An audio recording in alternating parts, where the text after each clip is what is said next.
ವಾಕ್ಯ ದೇವರು ನಿಮಗಾಗಿ ತಂದಿದ್ದಾನೆ. ఈరోజు వాక్యాన్ని మీరు శ్రద్ధగా వింటే, ಇವತ್ತು ನೀವು ವಾಕ್ಯವನ್ನು ತುಂಬಾ ಶ್ರದ್ಧೆಯಿಂದ ಕೇಳಿದರೆ, వాక్యాన్ని వాక్యముగా అర్థం చేసుకోండి. ವಾಕ್ಯಗಳನ್ನು ವಾಕ್ಯವಾಗಿ ಅರ್ಥ ಮಾಡಿಕೊಳ್ಳಿ. వాక్యాన్ని గనక మీరు ఏదో విన్నాము ఈ చెవుతో వదిలేసాం అనుకుంటే ಒಂದು ಕಿವಿಯಲ್ಲಿ ಕೇಳಿ ಇನ್ನೊಂದು ಕಿವಿಯಲ್ಲಿ ವಾಕ್ಯಗಳನ್ನು ಬಿಟ್ಟು ಬಿಡಬೇಡಿ. వాక్యములో సత్యం ఉన్నది. ವಾಕ್ಯದಲ್ಲಿ ಸತ್ಯ ಇದೆ. ఈ సత్యము ఏంటంటే, ಈ ಸತ್ಯ ಏನೆಂದರೆ, ఆదియందు వాక్యముండెను, ಆದಿಯಲ್ಲಿ ವಾಕ್ಯವಿತ್ತು, ವಾಕ್ಯವು దేవుని యొద్ద ఉండెను, ದೇವರ ಬಳಿಯಲ್ಲಿತ್ತು, వాక్యము దేవుడై ఉండెను. ವಾಕ್ಯವೇ ದೇವರಾಗಿತ್ತು. వాక్యము అంటే ఏంటి? ವಾಕ್ಯ ಅಂದ್ರೆ ಏನು? 66 పుస్తకాల 66 పుస్తಕಗಳ వాక్యం అంటే ఏమిటి? ವಾಕ್ಯ ಅಂದ್ರೆ ಏನು ಗೊತ್ತಾ ನಿಮಗೆ? 66 పుస్తకాల 66 ಪುಸ್ತಕಗಳಿದಾವ. చెప్పాలి. ಏನು ವಾಕ್ಯ ಅಂದ್ರೆ? మాటలు నా మాట, ವಾಕ್ಯ ಮಾತುಗಳ, ದೇವರ ಮಾಟಲು, ఓన్లీ వర్డ్, ದೇವರ ಮಾತು, ఓన్లీ వర్డ్, ದೇವರ ವಾಕ್ಯ ಶಬ್ದ. దేవుడు వాక్యమై ఉన్నాడంట, వర్డ్ అయి ఉన్నాడంట. ದೇವರು ವಾಕ್ಯವಾಗಿದ್ದಾನೆ, వాక్యములు కాదు, ವಾಕ್ಯಗಳು ಅಲ್ಲ, వాక్యం, ವಾಕ್ಯ సింగిల్ వర్డ్, ಅದು ಸಿಂಗಲ್ ವರ್ಡ್, ಒಂದೇ ವರ್ಡ್. వాక్యమై ఉన్నాడు, ಆತನು ವಾಕ್ಯವಾಗಿದ್ದಾನೆ. ఆ వాక్యము వెలుగై ఉన్నాడు, ಆ ವಾಕ್ಯವು ಬೆಳಕಾಗಿದೆ. ఆ వెలుగైన వాక్యము సత్యమున్నదంట. ಆ ಬೆಳಕಾದಂತ ವಾಕ್ಯ ಸತ್ಯವಾಗಿದೆ. ವಾಕ್ಯ వెలుగు, ಬೆಳಕು, సత్యము, ಸತ್ಯವು. ఇలాగా ఇప్పుడు ఒక లైట్ ఉంది, ಒಂದು ಬೆಳಕಿದೆ ಅನ್ಕೊಳ್ರಿ. లైట్ లో ల్యాంప్ ఉంటుంది, ఫిల్మెంట్ అంటారు కదా, ఫిల్మెంట్ తెలియదు, అదే ఫిల్మెంట్ అంటారు కదా, ಅದರ ಫಿಲ್ಮೆಟ್ ಅಂತಾರೆ. దాని మీద ಅದರ ಮೇಲೆ ఒక కప్పు ఉంటుంది కదా, అದ್ರ ಮೇಲೆ లేయర్ లాగా ఉంటుంది కదా, లేయర్ ఇರುತ್ತೆ. అలాగే కింద ఓలర్ ఉంటుంది. దానా ಫಿಲ್ಮೆಂಟ್ ಓಲರ್ ಪೈನ ಕಪ್ಪು, ಫಿಲ್ಮೆಂಟ್ ಓಲರ್ ಏನೋ ಹೇಳ್ತಿದ್ದಾರೆ. దాని కింద ఒక ಇದನ್ನು చూడు, వైట్ దత్తి, ಅದನ್ನು ತೆಗೆದು కరెక్ట్. అది మొత్తం తీయండి. ఇంకోటి చూడండి, ఇది లైట్ యొక్క కవర్. ಅದು ಲೈಟ್ ಒಂದು ಕಪ್, ಒಂದು ಕವರ್ ಆಗಿದೆ. దీనిలోన ఒక ఫిల్మెంట్ ఉంటుంది, ಅದರಲ್ಲಿ ಫಿಲ್ಮೆಂಟ್ ಅಂತ ಒಂದು ವಸ್ತು ಇರುತ್ತೆ, ఓలర్ ఉంటుంది. అలాగే వాక్యము, ವಾಕ್ಯ ಕೂಡ, వాక్యము వెలుగై, ವಾಕ್ಯ ಬೆಳಕಾಗಿ, వెలుగైన వాక్యము సత్యమై, ಬೆಳಕಂತ ವಾಕ್ಯ ಸತ್ಯವಾಗಿ. ఈ మూడు వెలగాలంటే, ಈ ಮೂರು ಬೆಳಗಬೇಕೆಂದರೆ నీ విశ్వాసము, ನಿನ್ನ ನಂಬಿಕೆ. నీ విశ్వాసము లేనిదే, ನಿನ್ನ ನಂಬಿಕೆ ಇಲ್ಲದೆ ಇದ್ರೆ నీలో ఉన్న వెలుగు వెలగదు. ನಿನ್ನಲ್ಲಿ ಬೆಳಕು ಪ್ರಜ್ವಲಿಸುವುದಿಲ್ಲ. ఎందుకనంటే, ಯಾಕೆಂದ್ರೆ నువ్వు వెలుగు సంబంధివి, ನೀನು ಬೆಳಕಿನ ಸಂಬಂಧಿ, నువ్వు ఈ లోక సంబంధివి కాదు అని దేవుడు ಲೋಕ ಸಂಬಂಧಿ చెప్తున్నాడు. ಅಲ್ಲ ಎಂದು ವಾಕ್ಯ ಹೇಳ್ತದೆ. అసలు ఈ రోజు వాక్య సారాంశం ఏంటంటే, ಇವತ್ತು ವಾಕ್ಯದ ಉದ್ದೇಶ ಗೊತ್ತಾ? ఇక్కడ బ్యానర్ వేసాం కదా, ಬ್ಯಾನರ್ ಹಾಕಿದ್ದೇವೆ. ఇక్కడ ఏంటి దీని అర్థము? ಇದರ ಅರ್ಥ ಏನ್ ಗೊತ್ತಾ? రాజులకు రాజు, ರಾಜನಿಗೆ ಅರಸರಿಗೆ ಅರಸರು. అలాంటి రాజుకు నువ్వు కూడా కుమారుడు అయిన రాజువే. ಅಂತ ಅರಸನಿಗೆ ನೀನು ಮಗನಾಗಿರುವಂತ ಅರಸನು. సో నువ్వు కూడా ఒక రాజువే ఈ లోకంలో. ಕೂಡ ಲೋಕಕ್ಕೆ ಅರಸನಾಗಿದ್ದೀಯ. అసలు ఈ లోకం నీదా లేకపోతే ఇది ఎవరిది? ಈ ಲೋಕವು ನಿನ್ನದ ಮತ್ತೆ ಯಾರದು? ఈ లోకము చీకటి సంబంధిది అంటున్నాడు. ಈ ಲೋಕವು ಕತ್ತಲೆಗೆ ಸಂಬಂಧಪಟ್ಟದ್ದು. చీకటి సంబంధి, ಕತ್ತಲೆಗೆ ಸಂಬಂಧಪಟ್ಟದ್ದು. వెలుగు సంబంధమైన మనము, ಬೆಳಕಿನಾದಂತ మనము చీకటి సంబంధులమై, ನಾವು ಕತ್ತಲೆಯವರಾಗಿ మనం ఈ లోకంలో జీవిస్తున్నాము. ನಾವು ಇರ್ತಾ ಇದ್ದೇವೆ. ఎలాగా? ಹೇಗೆ? ఎలాగ జీవిస్తున్నావు? మనకి సత్యమును తెలియక, ನಮಗೆ ಸತ್ಯವನ್ನು ತಿಳಿಯದೆ మనము చీకటిలో, ಕತ್ತಲೆಯಲ್ಲಿ, చీకటి సంబంధులాగా, ಕತ್ತಲೆಯವರಾಗಿ మనము జీవిస్తున్నాము. ನಾವು ಜೀವಿಸ್ತಾ ಇದ್ದೇವೆ. సత్యానికి మనము చెవి కూడా ఇవ్వట్లా. ಸತ್ಯಕ್ಕೆ ನಾವು ಕಿವಿ ಕೊಡ್ತಾ ಇಲ್ಲ. సత్యమును తెలుసుకోవడానికి కూడా, ಸತ್ಯ ತಿಳ್ಕೊಳ್ಳಲಿಕ್ಕೆ ನಾವು మన హృదయాన్ని, ನಮ್ಮ ಹೃದಯವನ್ನ తట్టు తిరగడానికి కూడా ఇష్టపడట్లా. ಅದು ತಿರುಗಿಸ್ಲಿಕ್ಕೆ ಇಷ್ಟಪಡ್ತಾ ಇಲ್ಲ. ఈ లోకం ఒక మాయని తెలుసుకున్నాను,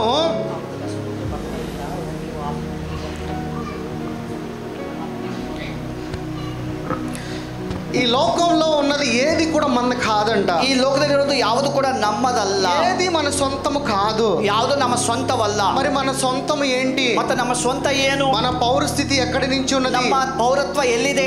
ఎక్కడి నుంచి మన ట్రూ ఐడెంటిటీ ఉన్నది? ಎಲ್ಲಿಂದ ನಮ್ಮ ಒಂದು ಗುರುತು? దేవుడు చెప్తున్నాడు, ఈ లోకంలో పుట్టావు నిజమే, ದೇವರು ಹೇಳ್ತಾರೆ ಈ ಲೋಕದ ಹುಟ್ಟಿದೀಯ ನಿಜ, కానీ ఈ లోకంలో నీ శరీరంతో చనిపోయావన్నాడు. ಆದ್ರೆ ಲೋಕದಲ್ಲಿ ಶರೀರದಲ್ಲಿ ಸತ್ತು ಹೋಗಿದ್ದೀಯ. చనిపోయిన నీవు తిరిగి ఆయన ఆత్మగా జన్మింపజేయమన్నాడు. ನೀನು ಮತ್ತೆ జన్మిసిద్దీయ. ఈ లోకమును విడువు అంటున్నాడు. ఈ లోకమును బిಟ್ಟು. మరి ఈ లోకంలో పుట్టించిన వారు ఎవరు? ಲೋಕದಲ್ಲಿ ಜನ್ಮಿಸಿದವರು ಯಾರು, ಹುಟ್ಟಿದವರು ಯಾರು? మరి పుట్టించిన వాడు మళ్ళీ ఈ లోకం నుంచి తీసేటివేంటి? ಹುಟ್ಟಿದಂತ ನಾವು ಲೋಕದಲ್ಲಿ ತೆಗೆದುಹಾಕೋದು ಏನ್ ಕಾರಣ? దేవుడు ఏం చెప్తున్నాడు? దేవుడు ಹೇಳುವಂತ ಮಾತೇನು? ఈ లోకంలో నిన్ను జీవించమంటున్నాడా? ఈ లోకದಲ್ಲಿ ನೀನು ಜೀವಿಸಬೇಕಾ? ఈ లోక సంబంధి అంటున్నాడా? లోక సంబంధియ?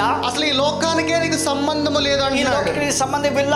నువ్వు ఈ లోకస్తుడివి కావు ನೀವು ಈ అంటున్నాడు. ಲೋಕ ಸಂಬಂಧಿಕರಲ್ಲ. ఎలాగంటున్నాడు? ಹೇಗೆ? ఎందుకంటే మనం ఇంకా సత్యము తెలుసుకోకుండా ನಾವು వచ్చున్నాం. ಸತ್ಯವನ್ನು ತಿಳ್ಕೊಳ್ಳಿಂದಲ್ಲ. సత్యము తెలుసుకుంటే ಸತ್ಯಂ ತಿಳ್ಕೊಂಡರೆ నీవు శక్తిమంతుడుగా ನೀವು జీవిస్తావు. ಶಕ್ತಿ ಉಳ್ಳವರಾಗಿರ್ತೀರಿ. నీవు సత్యము తెలుసుకోనంత వరకు కూడా ಸತ್ಯ ತಿಳಿದೇ ಇದ್ದರೆ అవివేకమైన జ్ఞానముతో జీవిస్తున్నావు. ಜ್ಞಾನ ಇಲ್ಲದವಾಗ ಜೀವಿಸ್ತೀರಿ. You are so powerful. ನೀವು ಬಹಳ ಶಕ್ತಿ ಉಳ್ಳವರಾಗಿದ್ದೀರಿ. You are a kingdom of king. ನೀವು ರಾಜಾದಿ ರಾಜನಿಗೆ ಅರಸರಾಗಿದ್ದೀರಿ. నీవు రాజాది రాజు అయిన ప్రభువులకు ప్రభు అయిన నీవు కూడా ఒక రాజువే. ರಾಜಾದಿ ರಾಜನು ಕರ್ತಾದಿ ಕರ್ತನಾದ ದೇವರಿಗೆ ನೀವು నీవు పెంట కుప్ప కాదు, చెత్త కుప్ప కాదు, పనికిరాని వాడు కావు. ಧೂಳಿನವರಲ್ಲ, ತಿಪ್ಪೆಯವರಲ್ಲ, ಕೆಲಸಕ್ಕೆ You ಬರದವರಲ್ಲ. are so powerful. ನೀವು ಬಹಳ ಶಕ್ತಿ You ಉಳ್ಳವರಾಗಿದ್ದೀರಿ. are like a god. ನೀವು ದೈವತ್ವ ಉಳ್ಳವರಾಗಿದ್ದೀರಿ. You are like a god. ನೀವು ದೈವತ್ವ ಉಳ್ಳವರಾಗಿದ್ದೀರಿ. నేను దైవత్వము కలిగిన వాడిని. ನೀವು ದೈವತ್ವ ಉಳ್ಳವರಾಗಿದ್ದೀರಿ. నేను దైవత్వం కలిగిన వాడిని. ఏంటి ಏನು ದೈವತ್ವ ಅಂದರೆ? ప్రతిరోజు నేను చేసే తప్పులే కదా. ಪ್ರತಿ ದಿವಸ ನೋಡ ತಪ್ಪುಗಳು ಮಾಡ್ತೇವೆ. అందుకనే నీవు నిజాన్ని తెలుసుకోవాలి. ಅದಕ್ಕೆ సత్యం ತಿಳ್ಕೊಳ್ಳಿ. ఎందుకనంటే ಯಾಕೆಂದರೆ దైవత్వం కలిగిన మహిమను నువ్వు పొందుకుని ఉన్నావు. ದೈವತ್ವ ಉಳ್ಳಂತ ಮಹಿಮೆಯನ್ನು ಪಡ್ಕೊಂಡಿದ್ದೀರಿ. కానీ ఈ లోకంలో నువ్వు జీవిస్తున్నావు. ఈ లోక మర్యాదకి నీవు సాగిలి ಈ పడిపోతున్నావు. ಲೋಕದಲ್ಲಿ ಬದುಕುತ್ತಾ ಲೋಕಕ್ಕೆ ನೀವು ಅಡ್ಡ అందుకే ಮಾಡ್ತಿದ್ದೀರಿ. దేవుడే అన్నాడంటే ದೇವರು ಹೇಳೋ ಮಾತು ಗೊತ್ತಾ? రూపాంతరము చెందమన్నాడు. ನೀವು ರೂಪಾಂತರ ಆಗಿರಿ. రెన్యూ యువర్ మైండ్ అన్నాడు. ನಿಮ್ಮ ಮನಸ್ಸನ್ನು ಉಜ್ಜೀವ ಮಾಡಿ. ఈ లోకంలో ఇద్దరు వ్యక్తులు ఉంటారు. రెండు రకాల జనాంగాలు ಈ ఉంటారు. ಲೋಕದಲ್ಲಿ ಎರಡು ವಿಧವಂತ ಜನರಿದ್ದಾರೆ. ఒకళ్ళు రెన్యూ అయిన మైండ్ వాడు, ಒಬ್ಬರು ರೂಪಾಂತರ ಆದಂತವರು, ఇంకొకళ్ళు అన్రెన్యూడ్ మైండ్. ಇನ್ನೊಬ್ಬರು ರೂಪಾಂತರ ಆಗದೇ ಇರುವವರು. అన్రెన్యూడ్ మైండ్ వాడు ఎక్కడ జీవిస్తాడు? ರೂಪಾಂತರ ಇಲ್ಲದವರು ಎಲ್ಲಿ ಜೀವಿಸ್ತಾರೆ? అన్రెన్యూడ్ గా ఉన్నవాడు ఈ లోకంలో ಅವರು జీవిస్తాడు. ಲೋಕದಲ್ಲಿ ಇರ್ತಾರೆ.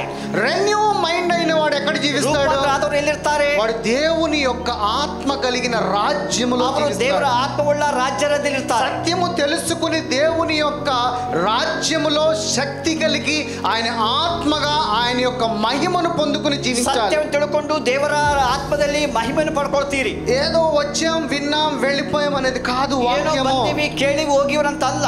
మనం అందరము ನಾವೆಲ್ಲರೂ ಕೂಡ ఈ 66 పుస్తకాలనే దేవుడు వెతుక్కుంటున్నాం. 66 పుస్తಕಗಳ ದೇವರು ಹುಡ್ಕೊಳ್ತೀವಿ. కానీ దేవుడు చెప్తాడు ఐ ఆమ్ ది వర్డ్. ದೇವರು ಹೇಳ್ತಾರೆ ನಾನೇ ವಾಕ್ಯ. ఈ వాక్యము వెలుగై ఉన్నది. ಈ ವಾಕ್ಯ ఈ ಬೆಳಕಾಗಿದೆ. వాక్యములో సత్యం ఉన్నది. ಈ ವಾಕ್ಯದಲ್ಲಿ ಸತ್ಯ ఈ ಇದೆ. వాక్యములో ప్రేమై ఉన్నది. ಈ ವಾಕ್ಯದಲ್ಲಿ ಪ್ರೀತಿ ಇದೆ. ఈ ప్రేమ గనక ಈ ಪ್ರೀತಿಯಲ್ಲಿ మన హృదయంలో గనక ನಮ್ಮ ಹೃದಯದಲ್ಲಿ లేకపోతే ಇಲ್ಲದೆ ಹೋದರೆ వృధా. ಅದು ವ್ಯರ್ಥ. నువ్వు క్రైస్తవుడుగా చెప్పుకునేది కూడా వృధా. ನೀವು ಕ್ರಿಸ್ತನ್ ಎಂದು ಹೇಳೋದು ವ್ಯರ್ಥ. కానీ మనం ఏం చేస్తున్నాము?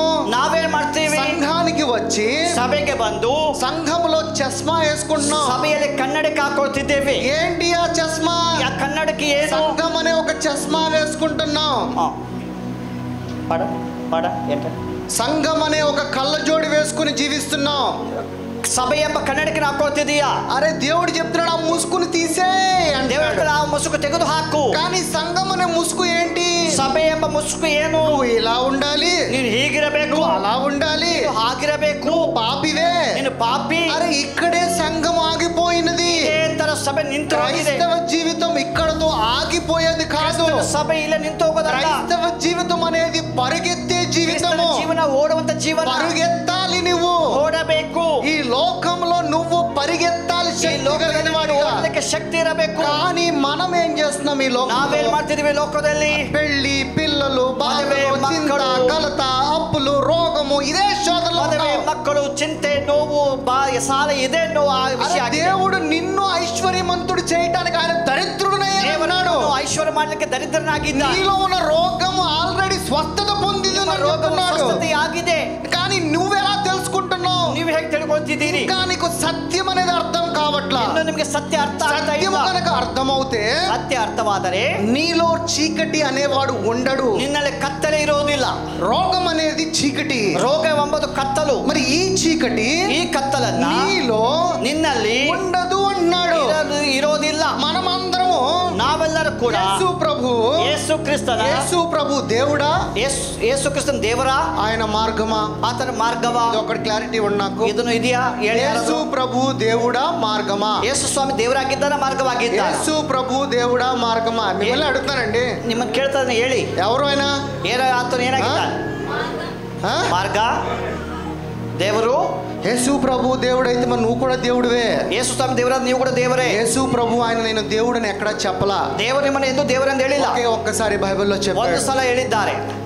దేవుడు ఏం చెప్తున్నాడంటే నన్ను ఫాలో అవ్వు అంటున్నాడు. దేవుడు ಹೇಳ್ತಾನೆ నన్ను ಹಿಂಬಾಲಿಸು, నాతో పాటు నువ్వు.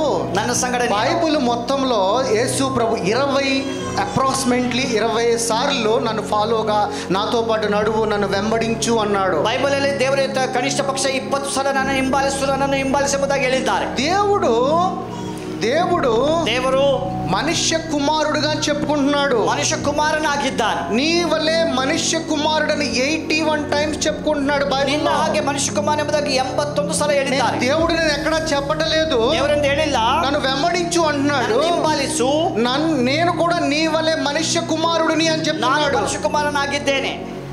అదేంటి మరి మన ఇంతసేపు మనం ఆరాధిస్తున్నాం, ప్రార్థిస్తున్నాం, మరి ఆయనతో కలిసి ఉండమంటున్నాడు కదా యేసు ప్రభు. మన ఇద్దరం ఏకాత్మని ఎన్నిసార్లు చెప్పాడు? అదేను ನಾವು ದೇವರ ಸಂಗಡ. బైబిల్ మొత్తంలో కృత నిబంధనలో 9 సార్లు మన ఇద్దరము ఏకమై ఉన్నామంటున్నాడు. 9 సಲ ದೇವರು వాడు ಹೇಳ್ತಾರೆ. యేసు ప్రభు తండ్రి ఒక్కడే, యేసు స్వామి ತಂದೆ ಒಬ್ಬರೇ. ఆ తండ్రినే మనం అందరము నా ద్వారా వెంబడించాడు. ನನ್ನ ಮೂಲಕವಾಗಿ ಹಿಂಬಾಲಿಸಿ. నీ వల్ల నేను కూడా మనుష్య కుమారుణ్ణి అన్నాడు. మనుష్య కుమారునాగిದ್ದೇನೆ. నీకు నాకు ఒకటే మూలం అంటున్నాడు. ನನಗೆ ಒಂದೇ ಮೂಲ. నువ్వు నేను తండ్రితో ఏకమై ఉన్నామంటున్నాడు. ನಾನು ತಂದೆಯ ಸಂಗಡ ಏಕವಾಗಿದ್ದೇವೆ. ఆ తండ్రి యొక్క గుణాతిశయములు నాలో ఉన్నాయి అన్నాడు. ತಂದೆಯ ಗುಣಾತಿಶಯಗಳು ನನ್ನಲ್ಲಿ ಇದೆ. ఆ గుణాతిశయములే మీలో కూడా ఉండాలి అన్నాడు. ಗುಣಾತಿಶಯಗಳು ನಿಮ್ಮಲ್ಲಿ ಇರಬೇಕು. కానీ మనము సత్యమును తెలుసుకోకుండా, సత్యం తిಳುಕೊಳ್ಳದೆ, మనము ఈ లోకములో అవివేక జ్ఞానముతో మనము దేవుని బిడ్డలమని పెదాలతో మాట్లాడుతూ జీవిస్తున్నాం. ಬಾಯಿಗಳಿಂದ ದೇವರ ಮಕ್ಕಳೆಂದು ಹೇಳಿ ಲೋಕದಲ್ಲಿ కఠినంగా ఉంటుంది, సత్యము కఠినముగా ఉంటుంది, సత్యము కఠినವಾಗಿರುತ್ತದೆ, సత్యము చేదుగా ఉంటుంది, విషವಾಗಿರುತ್ತದೆ. కానీ అదే నిజము. ಅದು నిజವಾಗಿದೆ. ఆ నిజాన్ని నమ్మడానికి దేవుడు ఏం చెప్తున్నాడు? నిజವನ್ನು ನಂಬಲಿಕ್ಕೆ దేవుడు ಏನು ಹೇಳ್ತಾನೆ? రెన్యూర్ మైండ్ అంటున్నాడు. మనస్సును రూపాంతరము చెందు అంటున్నాడు. నీవు రూపాంతరము చెందనంత వరకు కూడా ಆಗದೇ ಇದ್ದರೆ నీవు ఈ లోకములో అవివేకుడుగానే జీవిస్తా. దేవుడు సత్యము అన్నాడు. దేవుడు సత్యವಾಗಿದ್ದಾನೆ. సత్యము ఏంటి అనేది తెలుసుకోనంత వరకు కూడా నీవు ఈ లోకములో వట్టివాడివే. నేను లోకದಲ್ಲಿ ವ್ಯರ್ಥವಾಗಿ. నీవు ఏదన్నా డబ్బిస్తే దేవుడు నన్ను పనికొచ్చే పాత్రగా మార్చాను అనుకున్న అవివేక జ్ఞానంతో ఉన్నావు. నిಮಗೆ ದೇವರು ಹಣ ಕೊಟ್ಟರೆ ನಾವು ಕೆಲಸಕ್ಕೆ ಬರುವಂತ ಪಾತ್ರೆ కన్నా గొప్పది దేవుని యొక్క శక్తి. ಹಣಕ್ಕಿಂತಲೂ ದೊಡ್ಡದು ದೇವರ ಶಕ್ತಿ. శక్తితో నువ్వు ఈ లోకాన్నే శాసించగలవు. శక్తిಯಿಂದ ಲೋಕವನ್ನು ನೀವು ಜಯಿಸಬಲ್ಲೆ. ఈ డబ్బుతో మహా అయితే నీవు సుఖంగా కొద్ది రోజులు జీవించగలవు. ఈ ಹಣದಿಂದ ನೀನು ಸ್ವಲ್ಪ ಕಾಲ ಲೋಕದಲ್ಲಿ దేవుని కుమారుడుగా జీవిస్తే, ದೇವರ ಮಗನಾಗಿದ್ದರೆ లోకమే నీ ముందుకు వచ్చి సాగిలి పడుతుంది. ఈ లోకమే నిನ್ನ ಮುಂದಗಡೆ ಒಂದು కానీ నీవు ఈ లోకానికి నువ్వు సాగిలి పడుతున్నావు. ನೀನು ಲೋಕಕ್ಕೆ ಅಡ್ಡ ಬೀಳ್ತಾ ಇದ್ದೀಯಾ? ఇది నువ్వు తెలుసుకోవాల్సిన యొక్క ತಿಳ್ಕೋಬೇಕು సారాంశము. ಇದು ಸಾರಾಂಶವಾಗಿದೆ. అయితే ಆದರೆ కొంచెం నేను లోతుగా వెళ్తాను, ಸ್ವಲ್ಪ ನಾನು ಆಳವಾಗಿ ಹೋಗ್ತೇನೆ. కానీ వాక్యమే ವಾಕ್ಯವಾಗಿದೆ. అది మీకు బాధ కలిగించు. ನೀವು ಬೆಳಕಿನವರ ಕಾಂತಿಯುಳ್ಳವರಾಗಿರ್ತೀರಿ. ఎందుకు ఇలా చెప్తున్నాడు ఇక్కడ?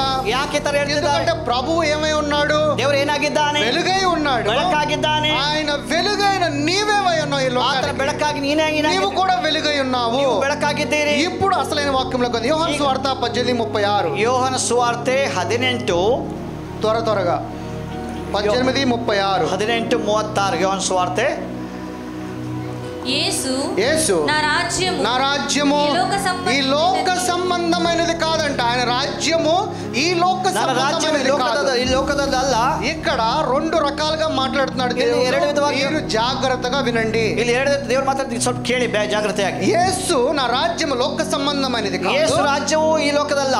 నా రాజ్యము ನನ್ನ ರಾಜ್ಯವು ఈ లోక సంబంధమైనదైతే ఈ లోకದಲ್ಲಿ ಆಗಿದ್ದರೆ నేను యూదులకు యెహూదులకు అప్పగింపబడినట్లు నా సేవకులు పోరాడుదురు గాని నా రాజ్యము సంబంధమైనది ఇహ సంబంధమైనది కాదనెను. అంటే ఏంటంట, యేసు ప్రభు ఏం చెప్తున్నాడంటే నా రాజ్యము భూలోక రాజ్యము కాదు. భూలోక రాజ్యం వల్ల ఒకవేళ నా రాజ్యము భూలోకమందై ఉన్నట్లయితే ಭೂಲೋಕವಾಗಿದ್ದರೆ యూదులు అంటే అప్పుడు ಅಂದ್ರೆ ಆಗಿದ್ದ యెహోవా తండ్రి కాపాడిన యూదులు, ತಂದೆಯು ಕಾಪಾಡಿದ యెహోవా తండ్రి కాపాడిన యూదులు ఇశ్రాయేలు జనాంగము నన్ను చంపకొందురు అన్నాడు. అదేంటి, అదేను తండ్రి యొక్క కుమారుడే కదా నువ్వు, మరి ತಂದೆ ಮಗನಲ್ಲವಾ? మరి తండ్రి కుమారుని యూదులు ఎందుకు చంపుతున్నారు? ತಂದೆಯ ಮಗನನ್ನು ಯೋಧರು ಯಾಕೆ ಕೊಲ್ತಾರೆ? ఎందుకు చంపుతున్నారు? ಯಾಕೆ ಕೊಲ್ಲುತ್ತಾರೆ చెప్పండి, ఎందుకు చంపుతున్నారు? ಯಾಕೆ ಕೊಲ್ಲುತ್ತಾರೆ? ಯೇಸುಸ್ವಾಮಿನ ನಂಬಲಿಲ್ಲ, నమ్మలేదంట. ಯೇಸುಸ್ವಾಮಿ ನಂಬಲಿಲ್ಲని చంపేశారంట. నమ్మలేదని సాయిಸಿದ್ದಾರೆ. ఎందుకు నమ్మల మరి? ಯಾಕೆ ನಂಬಲಿಲ್ಲ? దేవుని తండ్రి యొక్క కుమారుడు కదా ఆయన. ತಂದೆಯ ಮಗನಲ್ಲ, తండ్రి యొక్క కుమారుడు. తండ్రి యొక్క కుమారుణ్ణి ఆయన యొక్క జనాంగము ఫరో దగ్గరని ఎంతగానో విడిపించిన జనాంగం ఎందుకని నమ్మలేదు? ఫరోహనింద బిడుగಡೆ ಬಂದ ಜನರನ್ನ ಯಾಕೆ ದೇವರು ನಂಬಲಿಲ್ಲ? ధర్మశాస్త్రాన్ని వ్యతిరేకించాడు. ధర్మశాస్త్రాన్ని కుమారుడు ఎందుకు వ్యతిరేకిస్తున్నాడు? ధర్మశాస్త్రం మగను యాಕೆ తిరస్కరిಸಿದ? కుమారుడు వ్యతిరేకించాల్సిన అవసరం ఏంటి? కుమారుని యాಕೆ తిరస్కార ಮಾಡಿದ? అరే కూర్చోబెట్టారా బాబు, నేను తండ్రి యొక్క కుమారుని, ఇగో ఇలా మీరు జీవించారు కాబట్టి, మీరు పరిశుద్ధులు కాలేకపోతున్నారు కాబట్టి, ఇక మీద నుంచి నేను నా పరిశుద్ధతను మీకు ఇచ్చాను కాబట్టి ఈ రోజు నుంచి కాపాడని చెప్పేది ముగించిపోయింది కదా. ನಾನು ದೇವರ ಮಗನು ಇವತ್ತಿಂದ ಈ ತರ ಆಗುತ್ತೆ ಅಂತ ಹೇಳ್ಬೋದಾ? ಇಲ್ಲ, కూర్చొని మాట్లాడుకుంటే సెటిల్ అయిపోయేది కదా. కూర్చొని మాత్రం సరి అవుతాల. మరి ఎందుకని చంపేశారు? యాకే సాయిಸಿದರು? వాళ్ళకి అర్థం కావట్లేదు. యాకే ಅವ್ರಿಗೆ ಅರ್ಥ ಆಗಲಿಲ್ಲ? యేసు ప్రభు ఏం కోట్ చేస్తున్నాడు? యేసు స్వామిని ఏం ಹೇಳ್ತಿದ್ದಾರೆ? యేసు ప్రభు యేసు స్వామి ధర్మశాస్త్రాన్ని వ్యతిరేకిస్తున్నాడు. ధర్మశాస్త్రం ఇచ్చింది ఎవరు? ధర్మశాస్త్రం కొట్టేది ఎవరు? తండ్రి ఇచ్చిన ధర్మశాస్త్రాన్ని కుమారుడు వ్యతిరేకించడం ఏంటి? ತಂದೆ ಕೊಟ್ಟ ಧರ್ಮಶಾಸ್ತ್ರ ಮಗನ దేవుడు స్వరక్తం ఇచ్చి నిన్ను కొట్టడం ఏంటి? దేవుడు ಸ್ವಂತ ರಕ್ತ ಕೊಟ್ಟು ನಿಮಗೆ ಸಂಪಾದನೆ ಮಾಡೋದು ಏನು? ఎందుకని? ಯಾಕೆ ఆయన స్వరక్తం ఇవ్వాల్సిన అవసరం ఏంటి? ಸ್ವಂತ ರಕ್ತ కుమారుడు అయితే కుమారుడు పిల్లలకి ఆయన స్వరక్తం ఇచ్చి నిన్ను నువ్వు కొనుక్కోవడం ఏంటి? ತಂದೆ ಮಗನಾದರೆ ಮಗನು ತನ್ನ ಸ್ವಂತ. దేవుడు అన్నాడు, తండ్రి మహిమను నేనుండి నీకు ఇచ్చాను అంటున్నాడు. నన్నింದ దేవుడు కొట్టేదని ಹೇಳ್ತಿದ್ದಾರೆ. మరి నిన్ను రక్తం పెట్టుకుంటావు, నీ పిల్లలు నువ్వు కొంటావా? ನಿಮ್ಮ ಮಕ್ಕಳ ರಕ್ತನ నువ్వు కొనవు. ನಿಮ್ಮ ಮಕ್ಕಳನ್ನ ಕೊಂಡ್ಕೊಳ್ಳೋದಿಲ್ಲ. సూపర్మెంట్ కొంటున్నాడు నిన్ను. యేసు యాకే ಕೊಂಡ್ಕೊಳ್ತಿದ್ದಾರೆ? ఎందుకు కొంటున్నాడు? యాకే? ఎందుకు తిరస్కరిస్తున్నారు ఆయన్ని? ఈ రోజు అదే చూద్దాము, ఎందుకు తిరస్కరిస్తున్నారు అనేది మీకు అర్థమవుతుంది. ఫిలిప్పీయులకు రాసిన పత్రిక, ఫిలిప్పీ బರೆದ పుస్తక 3వ అధ్యాయము 20. 3ನೇ అధ్యాయ.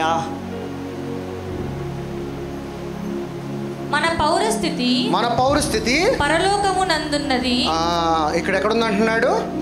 యువర్ ట్రూ ఐడెంటిటీ ఎక్కడుందంట? ನಿಮ್ಮ ಸ್ವಂತ ಗುರುತು ಎಲ್ಲಿದೆ? ఎక్కడుందంట? ఎಲ್ಲಿದೆ? ఇప్పుడు చదివారు కదండి మీరు. ఎಲ್ಲಿದೆ ನಿಮ್ಮ ಸ್ವಂತ ಗುರುತು? ఎక్కడుంది? ఎಲ್ಲಿದೆ? మన పౌరస్థితి ఎక్కడుందంట? పౌరత్వం ఎಲ್ಲಿದೆ? పరలోకములో ఉంది. పరలోకದಲ್ಲಿ ಇದೆ. తర్వాత అక్కడి నుండి ప్రభువైన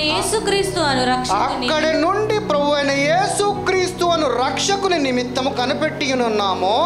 తర్వాత సమస్తమును తనకు లోపరుచుకొన జాలిన శక్తిని బట్టి ఆయన మన దీన శరీరమును.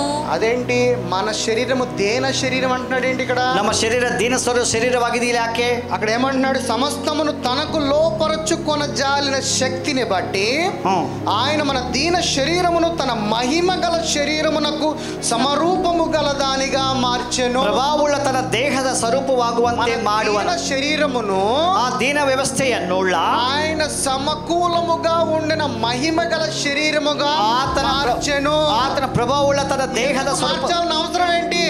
ಯಾಕೆ ಮಾರ್ಪಡಿಸಬೇಕು? నిజం చెప్పేసి అయిపోద్ది కదా. ಹೇಳಿದ್ರೆ ಸರಿ ಹೋಗುತ್ತಲ್ಲ. మార్చాల్సిన అవసరం ఏంటి? ಯಾಕೆ ಮಾರ್ಪಡಿಸಬೇಕು? ఇప్పుడు నీది కాదు అన్నప్పుడు, నిన్ను అల్ల ಅಂತ ಹೇಳುವಾಗ అప్పుడు నీకు అర్థమయ్యేలాగా చెప్పాలి. ఒక ಆಗುತ್ತಾರೆ ಹೇಳಬೇಕು. ನಿನಗೆ మనది అనుకున్నప్పుడు చెప్పాల్సిన అవసరమే లేదు కదా. ಅಂತ ಹೇಳುವಾಗ ಯಾಕೆ ಹೇಳಬೇಕು? చెప్తున్నాడు అని అంటే అది మనది కాదనే కదా. ಹೇಳ್ತಿದ್ದಾನೆ, ಅದು ನಮ್ಮದಲ್ಲ ಅಲ್ಲ. అందుకే నేను ఇంకొకటి వచ్చి రక్తం పెట్టి కొంటున్నాడు కదా. రక్తం కొట్టు ಕೊಂಡುಕೊಳ್ತಿದ್ದಾರೆ.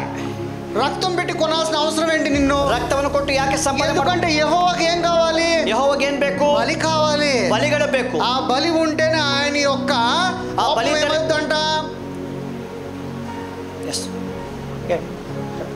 బలి ఇస్తేనే యెహోవా యొక్క కోపం ఏమవుతుంది? ಬಲಿಗಳು ಕೊಟ್ಟರೆ ಯೆಹೋವನ ಕೋಪ ಏನಾಗುತ್ತೆ? తగ్గుతుంది, ತಣ್ಣಗಾಗುತ್ತೆ, ಕಡಿಮೆ ಆಗುತ್ತೆ. అందుకే ఆయన బలిగా అర్పించుకుని ಅದಕ್ಕೆ ಬಲಿಯಾಗಿ ಅರ್ಪಿಸಿ మనల్ని కొన్నాడు. ನಮ್ಮನ್ನು ಸಂಪಾದನೆ ఆయన ಮಾಡಿದ್ದಾರೆ. స్వరక్తం ఇచ్చి మనలను కొన్నాడు. ಸ್ವಂತ ರಕ್ತವನ್ನು ಕೊಂಡುಕೊಂಡಿದ್ದಾರೆ. దేవుడు తండ్రి అయి ఉన్నప్పుడు ఆయనకి ఆయన రక్తం పెట్టాల్సిన అవసరం ఏంటి? ದೇವರು ತಂದೆಯಾಗಿರುವಾಗ ರಕ್ತವನ್ನು ಯಾಕೆ ಕೊಡಬೇಕು? కొత్త నిబంధనలో తండ్రి నా మహిమను మీకు ఇచ్చాను అంటున్నాడు. కొత్త నిబంధನೆ ಹೊಸ ಒಡಂಬಡಿಕೆ ದೇವರು ನನ್ನ ಮಹಿಮೆ నీవు నాకు ಕೊಟ್ಟಿದ್ದಾನೆ. ఏ నామం ఇచ్చావో ನೀನು ನನಗೆ ಯಾವ ಹೆಸರು ಕೊಟ್ಟಿದ್ದೀಯೋ అదే నామను వీరికి ఇచ్చాను ಆ అంటున్నాడు. ಹೆಸರು ಇವರಿಗೆ ಕೊಟ್ಟಿದ್ದೇನೆ.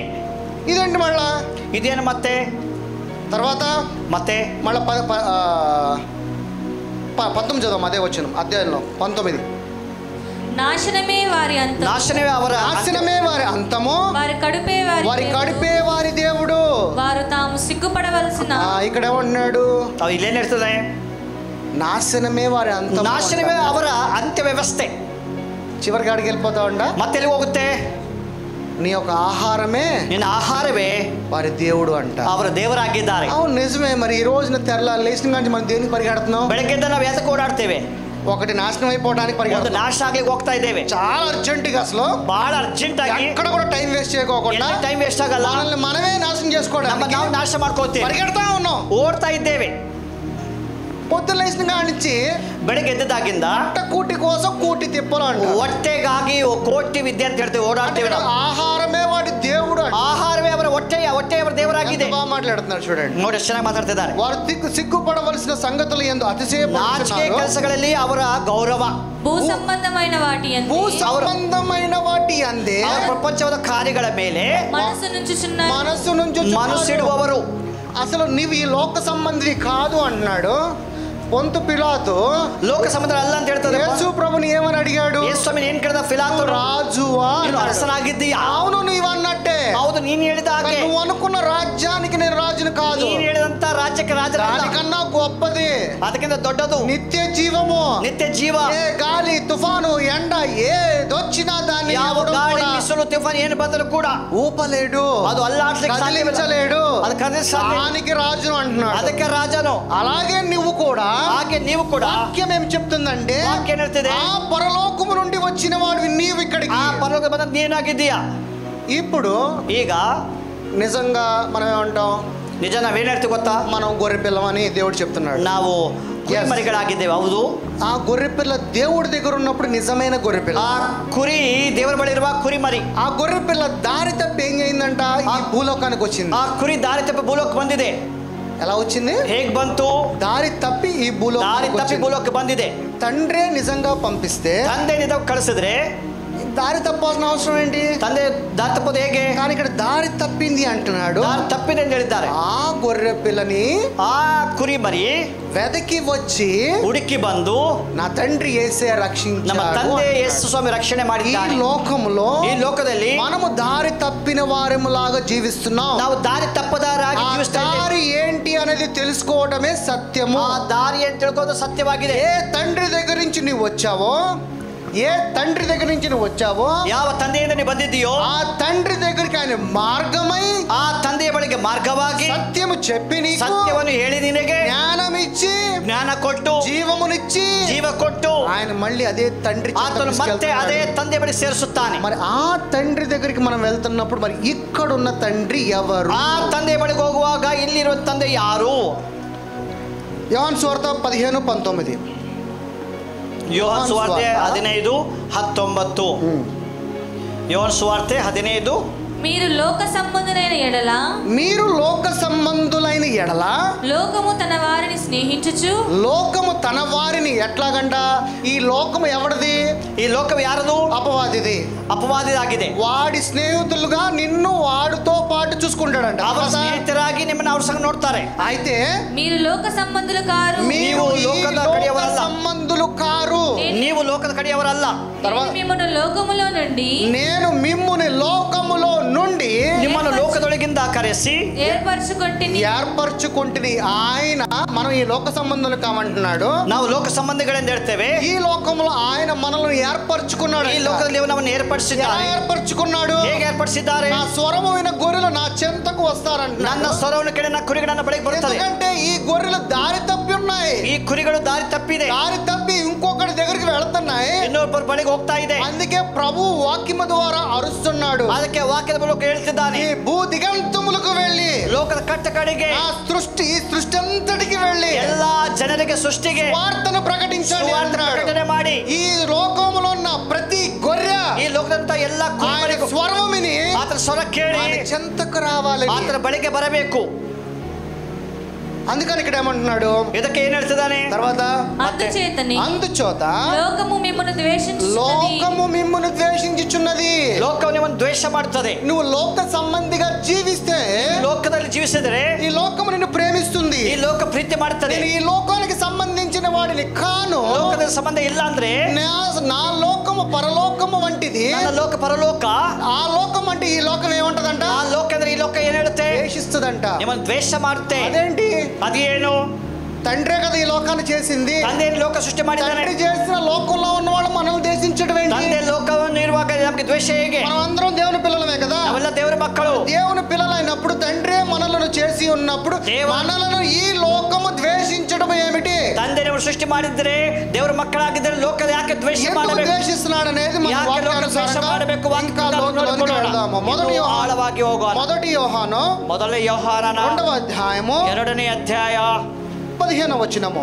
15ನೇ ವಾಕ್ಯ. మొదటి యోహాను పుస్తకము ಮೊದಲನೇ ಯೋಹಾನ, ఈ లోకమునైనను ఈ లోకమునైనను లోకములో ఉన్న వాటినైనను లోకములో ఉన్న వాటినైనను ప్రేమింపకుడి. అదేంటి, ఈ లోకములో వాడినైనను ಲೋಕವನ್ನಾಗಲಿ ಲೋಕದಲ್ಲಿ ಇರುವಗಳನ್ನು ಪ್ರೀತಿ ಮಾಡಬೇಡಿ. అసలు ఈ లోకాన్నే ప్రేమించొద్దు అంటున్నాడు. ಲೋಕವನ್ನ ಪ್ರೀತಿ ಮಾಡಬೇಡ. అయితే ఒక మాట అన్నాడు ఒక చోట, ಒಂದು ಮಾತು ಹೇಳಿದ್ರೆ ಒಂದು ಸ್ಥಳ. యోహాను రాసిన పత్రికలో ఈ లోకాన్ని ఎంతగానో దేవుడు ప్రేమించాడు. ದೇವರು ಯೋಹಾನನ ಸುವಾರ್ತೆ ಲೋಕವನ್ನು ಎಷ್ಟೋ ಪ್ರೀತಿ ಮಾಡಿ. ఇది జస్ట్ అండర్లైన్ చేసుకోండి. ನೀವು ಸ್ವಲ್ಪ ಅರ್ಥ ಮಾಡ್ಕೊಳ್ಳಿ. ఇప్పుడు ఇది చదవమ్మా. ఈ లోకములోనైనాను, లోకములో ఉన్న వాటినైనను లోకములో ఉన్నవాడు అంటే ఈ లోకంలో ఉన్న చెత్త పుట్ట, ఈ సమస్త టెక్నాలజీ ఏదైనా కానీ, ಲೋಕವನ್ನಾಗಲಿ ಲೋಕದಲ್ಲಿರುವಾಗಲಿ ಯಾವುದೇ ಆಗಲಿ ಏನೇ ಆಗಲಿ ప్రేమింపకుడి. అదే ಪ್ರೀತಿ ಮಾಡದೆ. ప్రేమించొద్దు అంటాడేంటి? ಪ್ರೀತಿ ಮಾಡಬೇಡಿ.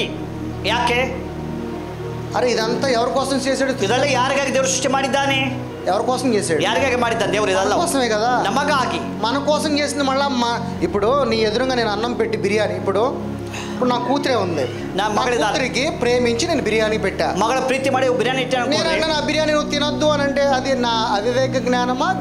ಬಿರಿಯಾನಿ ಕೊಟ್ಟು ತಿನ್ಬೇಡ ಅಂತ ಹೇಳಿದ್ರೆ ಜ್ಞಾನನ ಅವಿವೇಕನ? అరే నా కుమారుడికి నా కూతురికి నేను ఇచ్చినాడు, అమ్మ తినమ్మ బంగారం లాగా. ನನ್ನ ಮಗಳಿಗೆ ಕೊಟ್ಟವಾಗ ಮಗಳೇ ತಿನ್ನು ಬಂಗಾರ ತಿನ್ನು. దేవుడు లోకాన్ని ఎంతగానో ದೇವರು ప్రేమించాడు. ಲೋಕವನ್ನು ಎಷ್ಟೋ ಪ್ರೀತಿ ಮಾಡಿ ఈ లోకంలో ఉన్న వాటిని దేనిని కూడా ప్రేమించొద్దండి. ಈ ಲೋಕದಲ್ಲಿ ಯಾವ್ದು ಪ್ರೀತಿ ಮಾಡಬೇಡ. అంటే ఈ లోకం అంద కాదా? ಈ ಲೋಕ ನಮ್ಮದಲ್ಲವಾ? మరి ఈ లోకం చేసినవాడు ఎవడైతే? ಲೋಕವನ್ನು ಯಾರು ಉಂಟು ಮಾಡಿದ್ದಾರೆ? మరి దేవుడు చేసినప్పుడు పిల్లలకి ప్రేమించి ఈ లోకంలో ఉన్న వాటిని సమస్తము చెట్టుని పొట్టని అన్నిటిని సృష్టించినప్పుడు ದೇವರು ಎಲ್ಲವನ್ನು ಸೃಷ್ಟಿ ಮಾಡಿರುವಾಗ మళ్ళీ అదే లోకంలో ఉన్న వాటిని దేన్ని ప్రేమించొద్దు అంటాడండి. ಅದು ಯಾವ್ದು ಪ್ರೀತಿ ಮಾಡಿ ಯಾಕೆ ಹೇಳ್ತಿದ್ದಾರೆ? తర్వాత ఎవడైనాను లోకమును ప్రేమించిన ఎడల ಯಾರಾದ್ರೂ ಲೋಕವನ್ನು ಪ್ರೀತಿ ಮಾಡಿದರೆ తండ్రి ప్రేమ వాణిలో నుండదు. ತಂದೆಯ ಪ್ರೀತಿ ಅವನಲ್ಲಿ ಇಲ್ಲ.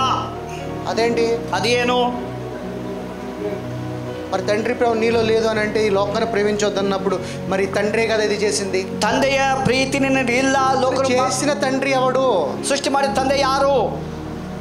ఈ తండ్రి ఏమో అసలు ఈ లోకం వద్దు మనకు అంటున్నాడు. ಈ ತಂದೆ ಲೋಕ ಬೇಡ ಅಂತ ಹೇಳ್ತಿದ್ದಾರೆ. ఇంకో తండ్రి అంటాడు ఇదే నీ లోకం అంటే. ಇನ್ನೊಬ್ಬ ತಂದೆ ಇದೇ ಲೋಕ ಎಂದು ಹೇಳ್ತಿದ್ದಾರೆ. మరి ఆ తండ్రి ఎవరు? ఈ తండ్రి. ಆ ತಂದೆ ಯಾರು? ಈ ತಂದೆ ಯಾರು? ఇద్దరు తండ్రులు మీకు కనబడుతున్నారు. ಇಬ್ಬರು ತಂದೆಗಳು ಕಾಣ್ತಿದ್ದಾರೆ. ఒక తండ్రి ఏమో లోకాన్ని ప్రేమించాను, ಒಬ್ಬ ತಂದೆ ಲೋಕವನ್ನು ಪ್ರೀತಿ ಮಾಡು. ఒక తండ్రి అంటున్నాడు ఈ లోకంలో ఉన్నది ఏది కూడా మన సొత్తు కాదు, ఈ లోకం యాವುದು సొత్తు అಲ್ಲ. ఏది కూడా నువ్వు ముట్టుకోవద్దు అంటే. ಯಾವುದು ಮುಟ್ಟಬೇಡ. ఇప్పుడు ಈಗ దావీదు అన్నే ఉన్నాడు, ದಾವಿದನ ಇದ್ದಾರೆ. ದಾವಿದನ ಇದ್ದಾರೆ. వేరే ఎవరో ఇంటికి వెళ్ళాడు, ಯಾರೋ ಮನೆಗೆ ಹೋಗಿದ್ದಾರೆ. నీకు అరే ఇది మన కాదురా, ఇది ఇక్కడ ఏది ముట్టుకోమాకండి మీరని ఒక్క మాట తన కుటుంబానికి చెప్తే, ನಿಮ್ಮ ಮನೆಗೆ ಹೋಗಿ ನಿಮ್ಮ ಮನೇಲಿ ಯಾರು ಮುಟ್ಟಬಾರ್ದು ಅಂತ ಹೇಳಿದ್ರೆ, వాళ్ళ మనకి కాదు వేరే వాళ్ళ ఇంటికి ಬೇರೆ ಮನೆಗೆ ಹೋಗಿ ಯಾರು ಮುಟ್ಟಬೇಡ ಅಂದ್ರೆ, ఇది ఏది ఇక్కడ తినొద్దు అంటే ಇದು ಯಾರು ತಿನ್ಬೇಡ ಅಂದ್ರೆ కుటుంబం ఎవరు ముట్టుకోరు కదా. ಅದು ಯಾರು ಮುಟ್ಟದಲ್ವಲ್ಲ.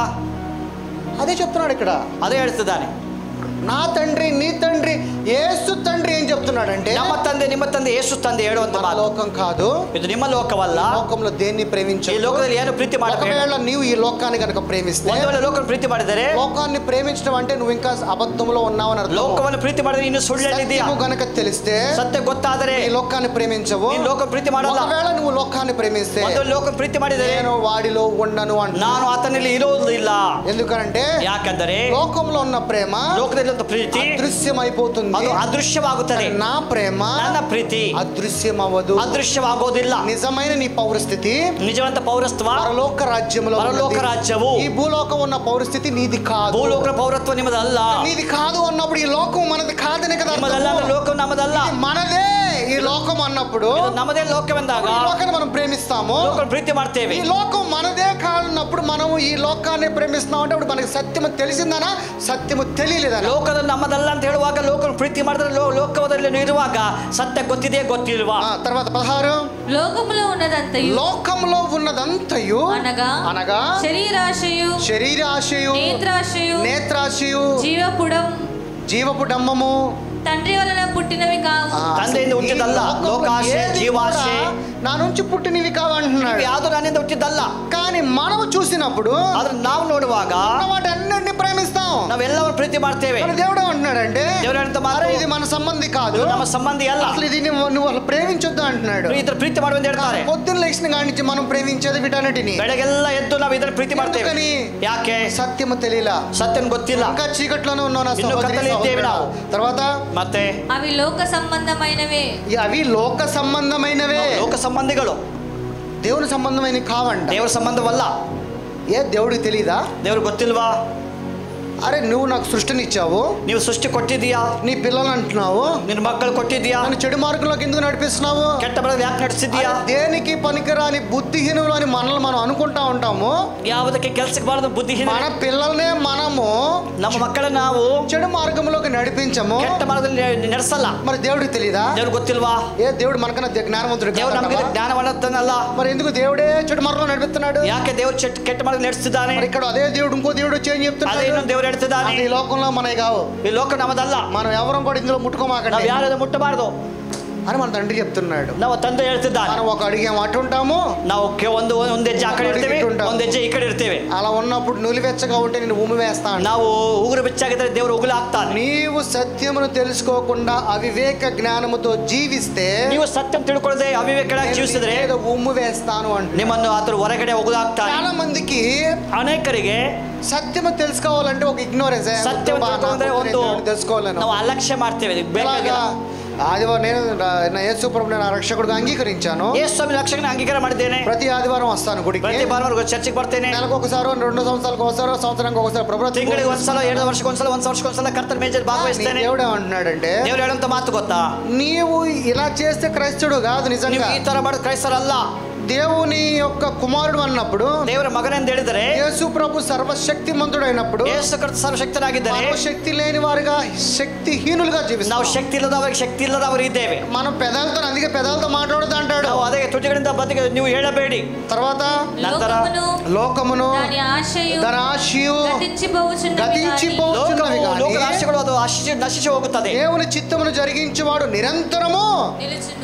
ದೇವರ ಚಿತ್ತವನ್ನು ನೆರವೇರಿಸಲು ನಿತ್ಯವಾಗಿರುತ್ತಾನೆ. నిరంతరము నిలుస్తుందంట. ನಿತ್ಯವಾಗಿರುತ್ತಾನೆ. ఈ లోకంలో ఉన్న ఆశ అంతా కూడా ಈ గతించిపోతుంది. ಲೋಕದ ಆಶೆಗಳು ಹೋಗಿ ಗತಿಸಿ ಹೋಗುತ್ತದೆ. దేవుడి దగ్గర నుంచి వచ్చే కృప నిరంతరము ದೇವರಿಂದ ಬರುವಂತ ಕೃಪೆ ಯಾವಾಗಲೂ ಇರುತ್ತದೆ. ఇది వాక్యము. ಇದು ವಾಕ್ಯ. యాకోబు రాసిన పత్రిక, యాకోబు రాసిన ಯಾಕೋಬನ ಪುಸ್ತಕ 4:4. ಯಾಕೋಬನ ಪುಸ್ತಕ 4:4. వ్యభిచారులారా, వ్యభిచారులారా, ఈ లోక స్నేహము వ్యభిచారులారా, వ్యభిచారు లేడీస్ గురించి మాట్లాడుతున్నారు అక్కడ. తర్వాత ఈ లోక స్నేహము ఈ లోక స్నేహము దేవునితో వైరమని మీరు ఎరుగరా? ವ್ಯಭಿಚಾರಿಗಳು ನೀವು ಇಹಲೋಕ ಸಾವಸು ದೇವರ ವೈರವೆಂದು ನಿಮಗೆ ತಿಳಿಯದು. వ్యభిచారి అంటే ఏంటి? ವ್ಯಭಿಚಾರಿಗಳು ಅಂದ್ರೆ ಏನು? ఏంటి వ్యభిచారం అంటే? ವ್ಯಭಿಚಾರಿಗಳಂದ್ರೆ ಏನು? మీకు తెలుసు వ్యభిచారం అంటే చెప్పనా? నేను ನಿಮ್ಗೆಲ್ಲರೂ ಗೊತ್ತಾ? ನಾನು చెప్పనా? ఒక స్త్రీ, ಒಬ್ಬ ಸ್ತ್ರೀ తన భర్తను, తన గండనನ್ನ, లేకపోతే తన శరీరాన్ని ఒళ్ళు అమ్ముకునే వాళ్ళు వ్యభిచారి, శరీరವನ್ನು ಮಾರಿಕೊಳ್ಳಲು ವ್ಯಭಿಚಾರಿಗಳಾಗಿದ್ದಾರೆ. ఇక్కడ దేవుడు ఏమన్నాడు తెలుసా? దేవుడు ಏನು ಗೊತ್ತಾ? దేవుణ్ణి వదిలేసి ದೇವರನ್ನು ಬಿಟ್ಟು ఈ లోకాన్ని కనుక నువ్వు ప్రేమిస్తే, ಲೋಕವನ್ನು ಪ್ರೀತಿ ಮಾಡಿದರೆ వ్యభిచారి అంట. ನೀವು ವ್ಯಭಿಚಾರಿ ಆಗಿದ್ದೀಯಾ. నిజమైన వ్యభిచారం. ಇದು ನಿಜವಂತ ವ್ಯಭಿಚಾರಿ. యేసు ప్రభులో పాపం లేదు. ಯೇಸು ಮೇಲೆ ಪಾಪ ಇಲ್ಲ. నీ పాపం ఏంటో తెలుసా? ಈ ಪಾಪ ಏನು ಗೊತ್ತಾ? వాక్యం మాట్లాడుతుంది. ಈ ವಾಕ್ಯ ಓದುತ್ತದೆ. ఈ లోక స్నేహము ಈ ಲೋಕ ಸ್ನೇಹವು దేవునితో వైరమని మీరు ఎరుగరా? ದೇವ ವೈರವೆಂದು ನಿಮಗೆ ತಿಳಿಯದು. కాబట్టి ఎవడు ఈ లోకముతో స్నేహము చేయగలనో ಲೋಕಕ್ಕೆ ಸ್ನೇಹಿತವಾಗಿರಬೇಕೆಂದು ಅವನು దేవునికి శత్రువగును. ತನ್ನನ್ನು ದೇವರಿಗೆ ವಿರೋಧಿಯಾಗಿ ಮಾಡಿಕೊಳ್ಳುತ್ತಾನೆ. ఒకటి ఈ లోకం మంది కాదంటున్నాడు. ಒಂದು ಲೋಕ ನಮ್ಮದಲ್ಲ. ఈ లోకంలో ఉన్న నేత్రాశయము, జీవడంబము ఇదేది కూడా నాది ಈಗ ಲೋಕದ కాదు. ಕಣ್ಣಿನ ಆಶೆ, ದುರಾಶೆ ಇದು ನಮ್ಮದಲ್ಲ. ముందు ఇంకోసారి ఏమంటాడంటే ఈ లోకంలో ఉన్నదాన్ని నువ్వు ప్రేమిస్తే ಈ ಲೋಕವನ್ನು ಪ್ರೀತಿ ಮಾಡಿದರೆ నువ్వు వ్యభిచారివి అంటాడు. ನೀವು ವ್ಯಭಿಚಾರಿಗಳಾಗಿದ್ದೀರಿ. అర్థమవుతుందా? ಅರ್ಥ ಆಗ್ತಿದೆಯಾ? ఎందుకు ఈ లోకం గురించి చెప్తున్నాడు? ಯಾಕೆ ಈ ಲೋಕದ ಬಗ್ಗೆ ಹೇಳ್ತಿದ್ದಾನೆ? ఎందుకు స్వరక్తం పెట్టాడు? ಯಾಕೆ ಪೌರತ್ವ ಇಟ್ಟಿದ್ದಾರೆ? తప్పిపోయిన గొర్రె పిల్ల గురించి ఎందుకు రక్తం పెట్టాడు? ತಪ್ಪಿ ಹೋದಂತ ಕುರಿಮರಿಗೆ ರಕ್ತ ಯಾಕೆ ಕೊಟ್ಟು ಗೊತ್ತಾ? ఎక్కడ చదివమ్మా? 17 దాకా అయిందా? 4-8 దాకా చదవమ్మా. ఆయన మన యందు నివసింప చేసిన ఆత్మ, మత్సరపడినంతగా మన యందు నివసింప చేసిన ఆత్మ, మన యందు ఒక ఆత్మ నివసింప చేస్తున్నాడు. ದೇವರ ನಮ್ಮಲ್ಲಿ ಇರಿಸುವ ಪವಿತ್ರಾತ್ಮನು ఆ ఆత్మ మత్సరపడినంతగా అపేక్షించున అనే లేఖనము చెప్పున్నది వ్యర్థమని అనుకొనుచున్నారా? కాదు గాని ఏంటి? కాదు గాని ఆయన ఎక్కువ కృపనిచ్చును, అందుచేత దేవుడు అహంకారులను ఎదిరించి దీనులకు కృప అనుగ్రహించును అనే లేఖనమును చెప్పుచున్నది. కాబట్టి దేవునికి లోబడి ఉండడి, అపవాదిని ఎదిరించడి, అప్పుడు వాడు మీ యొద్ద నుండి పారిపోవును. దేవుని యొద్ద రండి, అప్పుడు ఆయన మీ యొద్దకు వచ్చును. పాపులారా మీ చేతులను శుభ్రము చేసుకొనిడి, దీన మనస్కులారా మీ హృదయములను పరిశుద్ధపరచుకొనుడి. 2 ಮನಸ್ಸುಗಳು ನಿಮ್ಮ ಹೃದಯಗಳನ್ನು ನಿರ್ಮಲ ಮಾಡಿಕೊಳ್ಳಿರಿ. ఎంత క్లియర్ గా దేవుడు మాట్లాడుతున్నాడు. ಎಷ್ಟು ಸ್ಪಷ್ಟವಾಗಿ ದೇವರು ಮಾತಾಡ್ತಿದ್ದಾನೆ. ఈ లోకంలో ఉంటే నువ్వేమవుతావు అంటే పాపి అవుతావు. ఈ లోకದಲ್ಲಿ నేను పాపి ಆಗ್ತೀಯ. అందుకని నీ పాపపు చేతులని నా రక్తముతో నా వాక్యముతో పరిశుద్ధపరచుకో అంటున్నాడు. పాపದ ಕೈಗಳನ್ನು ನನ್ನ ರಕ್ತದಿಂದ ಪರಿಶುದ್ಧ ಮಾಡಿಕೋ. ఈ రోజు నుంచి నేను కృప ఇచ్చాను కాబట్టి ಇವತ್ತು ಕೃಪೆ ಕೊಟ್ಟಿದ್ದೇನೆ. ఆ కృప కింద సత్య సంపూర్ణుడై, ఆ కృపೆ ಕೆಳಗಡೆ ಸತ್ಯ ಸಂಪೂರ್ಣನಾಗಿ, ఆత్మ పూర్ణವಾಗಿ, నిజమైన దేవుని కుమారుడుగా, నిజవంత ದೇವರ ಮಗನಾಗಿ, దేవుని యొక్క వారసుడుగా, ದೇವರ ವಾರಸರಾಗಿ నిన్ను జీవింప చేయమంటున్నాడు. ನಿಮ್ಮನ್ನು ಜೀವಿಸಲಿಕ್ಕೆ ಮಾಡಿರಿ. ఈ లోకంలో జయించమంటున్నాడు. ఈ లోకం ಜಯಿಸಿರಿ. ఈ లోకాన్ని జయించడం అంటే ముందుగా నీ శరీరమే. లోకం జಯಿಸೋದು ಮೊದಲು ನಿಮ್ಮ ಶರೀರ. ఈ శరీరానికే కదా ఈ లోకంలో ఉన్నవన్నీ కావాలి. ಈ ಲೋಕದಲ್ಲಿ ಎಲ್ಲ ಬೇಕು. మనం అనుకుంటాం లోకాన్ని జయించడం అంటే ఎలాగా అనుకుంటాం. ನಾವು ಲೋಕಂ ಜಯಿಸೋದು ಹೇಗೆ? లోకాన్ని ఎలా జయిస్తావు నువ్వు? ಲೋಕವನ್ನು ಹೇಗೆ ಜಯಿಸಬೇಕು? లోకం ఎప్పటికైనా అదృశ్యమైపోతుంది. ಲೋಕ ಯಾವಾಗಲೂ ಅದೃಶ್ಯವಾಗುತ್ತದೆ. ನೀವು ಮಾಯ ಆಗೋದಿಲ್ಲ. కానీ నువ్వేమనుకుంటున్నామంటే ನೀವೇನ್ ಅನ್ಕೋತಿದೀಯಾ? ఈ లోకంలో ఒక ఆత్మకి శరీరాన్ని తొడిగించి, ಲೋಕದಲ್ಲಿ ಆತ್ಮಕ್ಕೆ ಶರೀರ ಕೊಟ್ಟು ఆ శరీరం ఏది చెప్తే అది చేస్తావు. ಆ ಶರೀರ ಏನಿದೆ ಮಾಡ್ತೀಯ. లోకాన్ని జయించడం కాదు, ಲೋಕನ್ ಜಯಿಸೋದಲ್ಲ. ముందు నీ శరీరాన్ని జయించు. ಶರೀರ ಜಯಿಸು. నీ శరీరాన్ని జయిస్తే ಶರೀರ ಜಯಿಸಿದರೆ లోకం వైపే చూడవు కదా. ಲೋಕ ನೋಡೋದಿಲ್ಲ. ఈ లోకంలో ఉన్న వాటిని దేనిని కూడా ప్రేమించవు. ಲೋಕವನ್ನು ಏನು ಪ್ರೀತಿ ಮಾಡೋದಿಲ್ಲ. ఎందుకంటే ఈ శరీరానికి ప్రేమ, బాధ, కన్నీళ్లు, డిజైర్, అట్రాక్షన్, టెంప్టేషన్ ఇవన్నీ దీంట్లోనే ఉన్నాయి. ఈ శరీరಕ್ಕೆ ರೋಗ, ನೋವು, ಬಾಧೆ, ಆಕರ್ಷಣೆ ಎಲ್ಲವೂ ಆಗಿದೆ. దీన్ని నీ కన్నులతో చూస్తున్నావు. ಇದು ನಿನ್ನ ಕಣ್ಗಳಿಂದ ನೋಡ್ತಾ ಇದ್ದೀಯಾ. నీ కన్ను నీ దేహానంతటికి వెలుగు అంటున్నాడు. ನಿನ್ನ ಕಣ್ಗಳು ದೇಹಕ್ಕೆಲ್ಲ ಬೆಳಕು. ఈ వెలుగు కలిగిన ఈ కనుగుట్లు ఎవరు చూడాలి? ಈ ಬೆಳಕು ಈ ಕಣ್ಗಳು ಯಾರನ್ನು ನೋಡಬೇಕು? దేవుణ్ణి చూడాలి, ದೇವರನ್ನು ನೋಡಬೇಕು. కానీ ఈ వెలుగు కలిగిన ఈ కనుగుడ్లతో నువ్వు లోకాన్ని ಈ ಕಣ್ಗುಡ್ಡಿನಿಂದ ಬೆಳಕನ್ನು ಲೋಕ ನೋಡ್ತಿದೀಯಾ. అర్థమవుతుందా? అర్థ ಆಗ್ತಿದೆಯా? అంటే ఈ లోకం మంది కాదు కదా. ఈ లోకం నమ్మదಲ್ಲ. అంటే ఈ లోకానికి ఒక తండ్రి ఉన్నాడా? లోకಕ್ಕೆ ತಂದೆ ಇದ್ದಾನಾ? ఆ తండ్రి నుంచి విడిపించి ఇంకొక తండ్రి దగ్గరికి తీసుకుని వెళ్తున్నాడా? ತಂದೆಯನ್ನು ಬಿಡಿಸಿ ಇನ್ನೊಂದು ತಲೆಗೆ ಕರ್ಕೊಂಡು ಹೋಗ್ತಾನಾ? ఏంటి లోకం చేసింది ఒకటే కదా. లోక ಮಾಡಿದ ಒಬ್ಬರೇ ಅಲ್ಲ. ఒకటే చేసిన తండ్రి ఇంకొకటి వచ్చి ఇది నీది కాదురా బాబు మనం వేరే చోటుకి వెళ్ళిపోదాం. ಒಬ್ಬರೇ ಮಾಡಿದಾಗ ನಾವು ಇದು ನಿನ್ನದಲ್ಲ ಬೇರೆ ಕಡೆ ಹೋಗಿ ಏನು ಹೇಳೋದು ಅರ್ಥ? ఇప్పుడు సింపుల్ లాజిక్ గా ಉದಾಹರಣೆ, ఇప్పుడు మోసెస్ అయ్య గారి యొక్క కూతుర్ని, మోసెస్ ಅವರ ಮಗಳು వాళ్ళ బామ్మర్ది ఇంట్లో పెట్టాడు అనుకోండి. ಒಂದು ವೇಳೆ ನಮ್ಮ ಹಳೆಯ ಮನೇಲಿ ಇಟ್ಟರೆ వాళ్ళ బామ్మర్ది పిల్లల్ని సరిగ్గా చూసుకోలేదు అనుకోండి. ಅವ್ರ ಮನೆಯವ್ರ ಮಕ್ಕಳು ನೋಡ್ಕೊಂಡಿಲ್ಲ ಅಂದ್ರೆ, ఒలివ బాధపడింది అనుకోండి. ಒಲಿವಾಗ ನೋವು ಉಂಟಾದ್ರೆ మోసెస్ గారు వచ్చి ఏమంటారు అప్పుడు?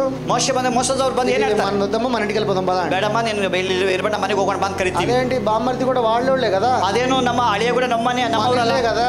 ನಮ್ಮನೆ ಅಲ್ಲ, మన పెదాలతో అంటాం మన ఇళ్ళే అని. ನಾವು ನಮ್ಮ ತುಟಿಗಳಿಂದ ಹೇಳ್ತೇವೆ ನಮ್ಮ ಮನೆ. మోసెస్ ఏమంటారు? ಆದ್ರೆ ಮೋಸ మన ఇంటికి వెళ్ళిపోదాం పద. ಬೇಡ ಬಾ, ನಮ್ಮ ಮನೆಗೆ ಹೋಗೋಣ ಬಾ. యేసుప్రభువు కూడా అదే వచ్చి చెప్తున్నాడు. ಯೇಸು ಅದನ್ನ ಹೇಳ್ತಿದ್ದಾರೆ. ఇది మన ఇల్లు కాదు, ಇದು ನಮ್ಮ ಮನೆ ಅಲ್ಲ, మన ఇల్లు మన లోకం కాదు, ಇದು ನಮ್ಮ ಲೋಕ ಅಲ್ಲ. మన లోకం ఇక్కడి నుంచి వెళ్ళిపోదాం పద. ಇಲ್ಲಿಂದ ಹೋಗೋಣ ಬಾ. పరిస్థితి ఇది కాదు, ಇದು ನಿಮ್ಮ ಪೌರತ್ವ ಅಲ್ಲ, పరిస్థితి పరలోకము. ಪರಲೋಕವಾಗಿದೆ. పరలోకం ఎక్కడుంది? ಇಲ್ಲಿ ಪರಲೋಕ ಎಲ್ಲಿದೆ? ఎక్కడుంది పరలోకం? ಎಲ್ಲಿದೆ ಪರಲೋಕ? ఎక్కడ? ಎಲ್ಲಿದೆ? అందుకే ప్రభు నీలోనే పెట్టానంట. ಆ ಪರಲೋಕ ನಿಮ್ಮಲ್ಲಿ ದೇವರು ಇಟ್ಟಿದ್ದಾನೆ. ఎస్, మన దేహంలోనే జీవిస్తున్నాం. ಹೌದು, ನಾವು ನಮ್ಮ ಶರೀರದಲ್ಲಿ ಬದುಕ್ತಾ ಇದ್ದೇವೆ. ఎరుగుదు గనక ఆయనను పొందనేరదు, ఆయనను పొందనేరదు, పొందనేరదు. మీరు ఆయనను ఎరుగుదురు, మీరు ఆయనను ఎరుగుదురు, ఆయన మీతో కూడా నివసించును, ఆయన మీతో కూడా నివసించును, మీలో ఉండును, మీలో ఉండును. ఇక్కడ ఏమంటున్నాడు? 17, 14 కదా, రైట్. ఇక్కడ ఏమంటున్నాడు? వారికి నీ వాక్యం ఇచ్చి ఉన్నాను. ఏ వాక్యం ఇచ్చి ఉన్నాడు? ಏನು ವಾಕ್ಯ ಕೊಟ್ಟಿದ್ದಾರೆ? వాక్యములు అన్నాడా? వాక్యము అన్నాడా? ವಾಕ್ಯವನ್ನು, ವಾಕ್ಯಗಳ ವಾಕ್ಯನ. వాక్యము ఇచ్చి ఉన్నది, వర్డ్ అన్నాడు. ನಾನು ನಿನ್ನ ವಾಕ್ಯನ ಇವರಿಗೆ ಕೊಟ್ಟಿದ್ದೇನೆ. వాక్యం ఏమై ఉన్నది? ಆತನ ವಾಕ್ಯ ಏನಾಗಿದೆ? ఆయన వాక్యము వెలుగై ఉన్నది, ಆತನ ವಾಕ್ಯ ಬೆಳಕಾಗಿದೆ, ఆయన వాక్యము ప్రేమై ఉన్నది, ಆತನ ವಾಕ್ಯ ఆయన ಪ್ರೀತಿಯಾಗಿದೆ, వాక్యము శక్తి అయి ఉన్నది. ಆತನ ವಾಕ್ಯ ಶಕ್ತಿಯಾಗಿದೆ. ఏమంటున్నాడు? వారికి నీ వాక్యము ఇచ్చి ఉన్నాను, ಅವರಿಗೆ ನಿನ್ನ ವಾಕ್ಯನ ಕೊಟ್ಟಿದ್ದೇನೆ. నేను లోక సంబంధిని కానట్టు వారును, ನಾನು ಲೋಕ ಸಂಬಂಧಿ ಇಲ್ಲ, ಅವರು ಕೂಡ లోక సంబంధులు కారు కనుక లోకము వారిని ద్వేషించును. ಆದ ಕಾರಣ ಲೋಕವು ಅವರನ್ನು ಮೇಲೆ ದ್ವೇಷ ಮಾಡುತ್ತದೆ. తండ్రి, ತಂದೆ, నీ వాక్యమును వారికి ఇచ్చాను ನಿನ್ನ కాబట్టి ವಾಕ್ಯನ ಕೊಟ್ಟಿದ್ದೇನೆ. వారి ఇక మీదట ఈ లోక సంబంధులు కారు. ಇನ್ಮೇಲೆ ಲೋಕ ಸಂಬಂಧಿಕರಲ್ಲ. వారు గనక ಅವರು ಒಂದು ವೇಳೆ ఈ ಅವರು లోక సంబంధాలుగా కానట్టుగా వారు ಲೋಕ జీవించున్నట్లయితే ಸಂಬಂಧವಾಗಿ ಇಲ್ಲದೆ ಜೀವಿಸಿದರೆ లోకము ಈ ಲೋಕವು వారిని ಅವರನ್ನ ద్వేషించు. ದ್ವೇಷ ಮಾಡುತ್ತದೆ. చూసారా? ನೋಡ್ರಿ, లోకము వారిని ఏమంటాడ? ಲೋಕವು ಅವ್ರು ಏನ್ ಮಾಡ್ತದೆ? ದ್ವೇಷ ಮಾಡುತ್ತದೆ. అదేంటి? లోకం వారిని కాదంటే అంటే ఈ లోకం మంది కాదనేగా. ಲೋಕ ಅವ್ರದಲ್ಲ, ನಮ್ದು ಕೂಡ ಈ ಲೋಕ ಅಲ್ಲಲ್ಲ. యేసు ప్రభు రాజుగా వచ్చేసాడా, వస్తాడా? ಯೇಸು ಸ್ವಾಮಿ ಅರಸನಾಗಿ ಬಂದಿದ್ದಾನ, ಬರ್ತಾನ? Very good. ಬಂದಿದ್ದಾನೆ. ఎట్లా వచ్చాడు? ಹೇಗೆ ಬಂದನು? మనం చాలా మంది పాటలు పాడుతాడు, యేసు రాజుగా వచ్చుచున్నాడు. ತುಂಬಾ ಜನ ಹಾಡಾಡ್ತೀವಿ, ಯೇಸು ಅರಸನಾಗಿ ಬರ್ತಾನೆ. ఇందాక కూడా మీరు పాడారు కదా, మన్నాను కురిపించిన. ಹೀಗೆ ಕುಡಿದು ಹಾಡಿದ ಮನ್ನವನ್ನು ಕೊಟ್ಟಿದ್ದಾನೆ. పరలోకం నుండి ఏ మన్నా రాలా. పరలోకದಲ್ಲಿ ಯಾವ ಮನ್ನ ಬಂದಿಲ್ಲ. వాక్యాన్ని బలంగా పట్టుకోండి, ವಾಕ್ಯವನ್ನು ಬಲವಾಗಿ ಇಟ್ಕೊಳ್ಳಿ. లోకము నుండి జీవ ఆహారమై వచ్చిన వాడు యేసు క్రీస్తు. ಪರಲೋಕದಿಂದ ಜೀವ ಆಹಾರವಾಗಿ ಬಂದಂತವನು ಯೇಸು ಕ್ರಿಸ್ತನು ಮಾತ್ರ. రోజున ప్రభు బల్లలో మనం పాలు పంచుకుంటాం. ಇವತ್ತು అదే ಕರ್ತನ ಮೇಜಿನಲ್ಲಿ ಭಾಗಿಯಾದೆ. మరి యేసు రాజుగా వచ్చుచున్నాడు, వచ్చేసాడా, వస్తాడా? ಯೇಸು ಸ್ವಾಮಿ ಅರಸನಾಗಿ ಬಂದಿದ್ದಾನ, ಬರ್ತಾನ? చాలా మంది క్రైస్తవులు, ಅನೇಕ ಕ್ರೈಸ್ತರು ప్రభు రాకడ ఉన్నది, ದೇವರ ಬರವಣಿಗೆ ಇದೆ, మేమందరం సిద్ధపాటు కలిగి ఉండాలి, ನಾವೆಲ್ಲರೂ ಸಿದ್ಧರಾಗಿರಬೇಕು, మేమందరం పరలోకానికి వెళ్ళిపోతాం, ನಾವೆಲ್ಲರೂ ಪರಲೋಕ ಹೋಗ್ತೀವಿ, ఇదే ఆలోచనతో ఉన్నారు. ಈ ಆಲೋಚನೆ ಇದ್ದಾರೆ. మరి ప్రభు ఏంటి, నా రాజ్యము మీ మధ్యలోకి ఆల్రెడీ వచ్చేసింది, వచ్చి ఉన్నది అంటున్నాడు. ದೇವರು ಹೇಳುತ್ತೆ, ನಮ್ಮ ರಾಜ್ಯವು ಈಗಾಗಲೇ ಮೊದಲು ಬಂದಿದೆ ಎಂದು ಹೇಳ್ತಿದ್ದಾರೆ. ఒక వాక్యం చూపిస్తా, ಒಂದು ವಾಕ್ಯ ತೋರಿಸ್ತೇನೆ, ಸರ್ಪ್ರೈజ్ గా ఉంటుంది. ಓದಿಕೊಳ್ಳೋಣ. మత్తయి సువార్త 10:23. ಮತ್ತಾಯನ ಸುವಾರ್ತೆ 10:23. అది ఇంగ్లీష్ కూడా తిండి ఎవరన్నా. మత్తయి సువార్ತೆ, వారు ఈ పట్టణమును మిమ్మును హింసించినప్పుడు మరి యొక్క పట్టణమునకు పారిపోడి మనుష్య కుమారుడు వచ్చు వరకు మీరు ఇశ్రాయేలు పట్టణములు కూడా సంచారము చేసి ఉండరని నిశ్చయముగా మీతో చెప్పుచున్నాను. ఇక్కడ ఏమంటున్నాడు? ಏನ್ ಹೇಳ್ತಿದ್ದಾನೆ ಗೊತ್ತಾ? ఏం చెప్తున్నాడు? ಏನ್ ಹೇಳ್ತಿದ್ದಾರೆ? అపోస్తలులకు చెప్తున్నాడు, ಅಪೊಸ್ತಲರಿಗೆ ಹೇಳ್ತಿದ್ದಾರೆ, అయ్యా నీ రాకడ ఎప్పుడు, ನಿನ್ನ ಬರವಣಿಗೆ ಯಾವಾಗ, మళ్ళీ ఎప్పుడు వస్తావు, ನೀನು ಮತ್ತೆ ಯಾವಾಗ ಬರ್ತೀಯಾ? యేసు ప్రభు ఏమంటున్నాడు? అమ్మా ఇంగ్లీష్ ఎవరిని తీసారా? ఇంగ్లీష్ ఎవరికి వచ్చారా రాదా? ఎంత? 10:23 తీయండి.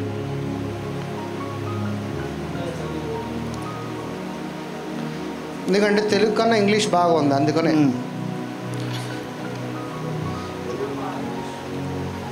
10:23. But when they persecute you in his city, flee to the another, for truly I say unto you, you will not have gone over the cities of the Israel before the Son of Man to come. దాని అర్థం ఏంటి? నేను వచ్చేసే లోపు ఈ సువార్త Israel దేశం కూడా దాటదు అంటున్నాడు. ನಾನು ಬರುವ ಒಳಗಡೆ ಇಸ್ರಾಯೇಲ್ ಕೂಡ ಈ ಸುವಾರ್ತೆ ದಾಟೋದಿಲ್ಲ. అర్థమవుతుందా? ಅರ್ಥ ಆಗ್ತಿದೆಯಾ? నేను మళ్ళీ ఈ భూలోకానికి నా సెకండ్ కమింగ్ గా వచ్చే లోపు ನಾನು ಮತ್ತೆ ಭೂಲೋಕಕ್ಕೆ ಎರಡನೇ ಸಲ ಬರೋದು ಒಳಗಾಗಿ మీరు చేసే ఈ సువార్త, ನೀವು ಮಾಡುವಂತ ಈ ಸುವಾರ್ತೆ మీరు ఇజ్రాయెల్లో ఒక పట్టణం దేశం కూడా దాటరంటున్నాడు. ఇస్రాయల్ పట్టణ కూడా దాటి ಹೋಗೋದಿಲ್ಲ. మళ్ళా యేసు రాజుగా వచ్చుచున్నాడు, వచ్చేసాడు ఆల్రెడీ. ಮತ್ತೆ ಯೇಸು ಸ್ವಾಮಿ ಅರಸನಾಗಿ ప్రతి క్రైస్తవుడు తెలుసుకోవాల్సిన సత్యం ఏంటంటే, ಪ್ರತಿ ಕ್ರಿಸ್ತನ ತಿಳ್ಕೊಂಡು ಸತ್ಯ ಏನು ಗೊತ್ತಾ? లేదు పరలోక రాజ్యము, ಮೇಲೆ ಪರಲೋಕ ಇಲ್ಲ, నీలోనే ఉంది పరలోక రాజ్యం. ನಿನ್ನಲ್ಲಿ పరలోಕ ಇದೆ. ప్రభు ఆల్రెడీ ఏం చెప్తున్నాడంటే, ದೇವರು ಏನ್ ಹೇಳ್ತಾನೆ ಗೊತ್ತಾ? ఈ పరలోక రాజ్యము మీ మధ్యలోకి వచ్చే లోపు నన్ను మీలో ఉన్న కొంతమంది బ్రతికి ఉన్నవారు చూస్తారు అంటున్నాడు. ಈ ಪರಲೋಕ ರಾಜ್ಯ ಬರೋದಕ್ಕೆ ಮುಂಚಿತವಾಗಿ ನಿಮ್ಮಲ್ಲಿ ಕೆಲವರು ನನ್ನ ನೋಡುತ್ತಾರೆ. ఎలా చూస్తారు అప్పుడు? ಹೇಗೆ ನೋಡ್ತಾರೆ? ಮತ್ತೆ లూకాసు వార్త 9:27కి రండి. ಲೂಕನ ಸುವಾರ್ತೆ 9:27. 9 త్వరగా టైం లేదు. 27. ಲೂಕನ ಸುವಾರ್ತೆ 9. ఇక్కడ నిలిచి ఉన్న వారిలో, ఇక్కడ నిలిచి ఉన్న వారు ఎవరితో మాట్లాడుతున్నాడు ఈ మాట? ಯಾರ ಸಂಗಡ ಮಾತಾಡ್ತಾನೆ ಈ ಮಾತು? అపోస్తులతో మాట్లాడుతున్నాడు. ಅಪೊಸ್ತಲರ ಸಂಗಡ ಮಾತಾಡ್ತಿದ್ದಾನೆ. చెప్పు. కొందరు దేవుని రాజ్యం కొందరు దేవుని యొక్క రాజ్యమును చూచువారు, ಕೆಲವರು ದೇವರ ರಾಜ್ಯವನ್ನು ನೋಡುವ ತನಕ మరణం రుచి చూడరని నేను మీతో నిజముగా చెప్పుచున్నాను. ಮರಣವನ್ನು ಹೊಂದುವುದಿಲ್ಲ ಎಂದು ಸತ್ಯವಾಗಿ ಹೇಳುತ್ತೇನೆ. ఆయన వచ్చే లోపు చాలా మంది చనిపోరంట. ಆತ ಬರುವ ಒಳಗಡೆ ಅನೇಕ ಸಾಯೋದಿಲ್ಲ. కానీ హిస్టరీ ఏం చెప్తుందో తెలుసా? ಸತ್ಯ ಏನಾದ್ರು ಗೊತ್ತಾ? క్రీస్తు కాలం అంటారు కదా, ಕ್ರಿಸ್ತನ ದಿನಮಾನಗಳು, క్రీస్తు పూర్వం అంటారు కదా, ಕ್ರಿಸ್ತ ಪೂರ್ವ. కానీ 70 AD లో ఆల్రెడీ రాకడ వచ్చేసింది ಶೇಕಡ చెప్తుంది. 70 AD ಆತನ ಬರವಣಿಗೆ ಬಂದಿದೆ. ఆల్రెడీ సువార్త వచ్చేసింది అని చెప్తున్నారు. ಸುವಾರ್ತೆ ಬಂದಿದೆ ಹೇಳ್ತಿದ್ದಾರೆ. అదేంటి అలా కనుక హిస్టరీలో చెప్పిన మాట 70 సంవత్సరముల లోపే దేవుని యొక్క రాజ్యము వచ్చి ఉన్నది, నేను మీ మధ్యలోకి మీలోకే వచ్చి ఉన్నానంటే ఈ మాట అది నిజము. ಆ ಎಷ್ಟು ಇತಿಹಾಸ ಹೇಳ್ತದೆ, ದೇವರ ಬರುವ ದಿನದಲ್ಲಿ ಆತನ ರಾಜ್ಯ ಬಂದಿದೆ ಅಂತ ಹೇಳ್ತಿದ್ದಾನೆ. అసలు ನಿಜ ಹೇಳ್ಬೇಕಂದ್ರೆ హిస్టరీ ప్రకారంగా, ಒಂದು ಇತಿಹಾಸದ ಪ್ರಕಾರ దేవుని యొక్క రాకడ మరొకసారి ఉంది అని 18th సెంచరీ నుంచే సువార్తలోకి వచ్చింది, వాడుకలోకి వచ్చింది. 70ನೇ ಶತಮಾನದಿಂದ ದೇವರ ಬರವಣಿಗೆ ಎಂದು ಹೇಳಿದ್ದಾರೆ. 70ನೇ ಶತಮಾನದಿಂದ, 18th సెంచరీ నుంచే 18ನೇ ಶತಮಾನದಿಂದ సెకండ్ కమింగ్ అనేది ఇంకోటి ఉన్నది అని ఒక సువార్త అనే వాడుకలోకి వచ్చింది. ಎರಡನೇ ಬರವಣಿಗೆ ಇದೆ ಎಂದು ಸುವಾರ್ತೆಯಲ್ಲಿ ಬಂದಿದೆ. 18th సెంచరీ ముందు 18ನೇ ಶತಮಾನದ ಹಿಂದೆ రాకడ వచ్చేసింది, ಆಲ್ರೆಡಿ ಆತ ಬರವಣಿಗೆ ಬಂದಿದೆ. 70 AD లో జరిగిపోయింది. 70ರಲ್ಲಿ ಇದು ನಡೆದಿದೆ. అందుకని ఇక్కడ ఏమంటున్నాడంటే, ಇಲ್ಲಿ ಏನ್ ಹೇಳ್ತಾನೆ ಗೊತ್ತಾ? ఒకవేళ హిస్టరీ ప్రకారంగా చూసుకుంటే, ఇతిహాಸ ప్రಕಾರ నిజంగా 70వ సంవత్సరంలో కనుక దేవుని రాకడ కనుక వచ్చి ఉన్నట్లయితే, ನಿಜವಾಗ್ಲೂ 70ನೇ ಶತಮಾನದಲ್ಲಿ ದೇವರ ರಾಜ್ಯ ಬಂದಿದ್ರೆ పలికిన మాటలు నిజము. ಇದು ದೇವರ ಮಾತಾಡಿದ ಮಾತು ನಿಜ. ఏమని పలుకుతున్నాడు?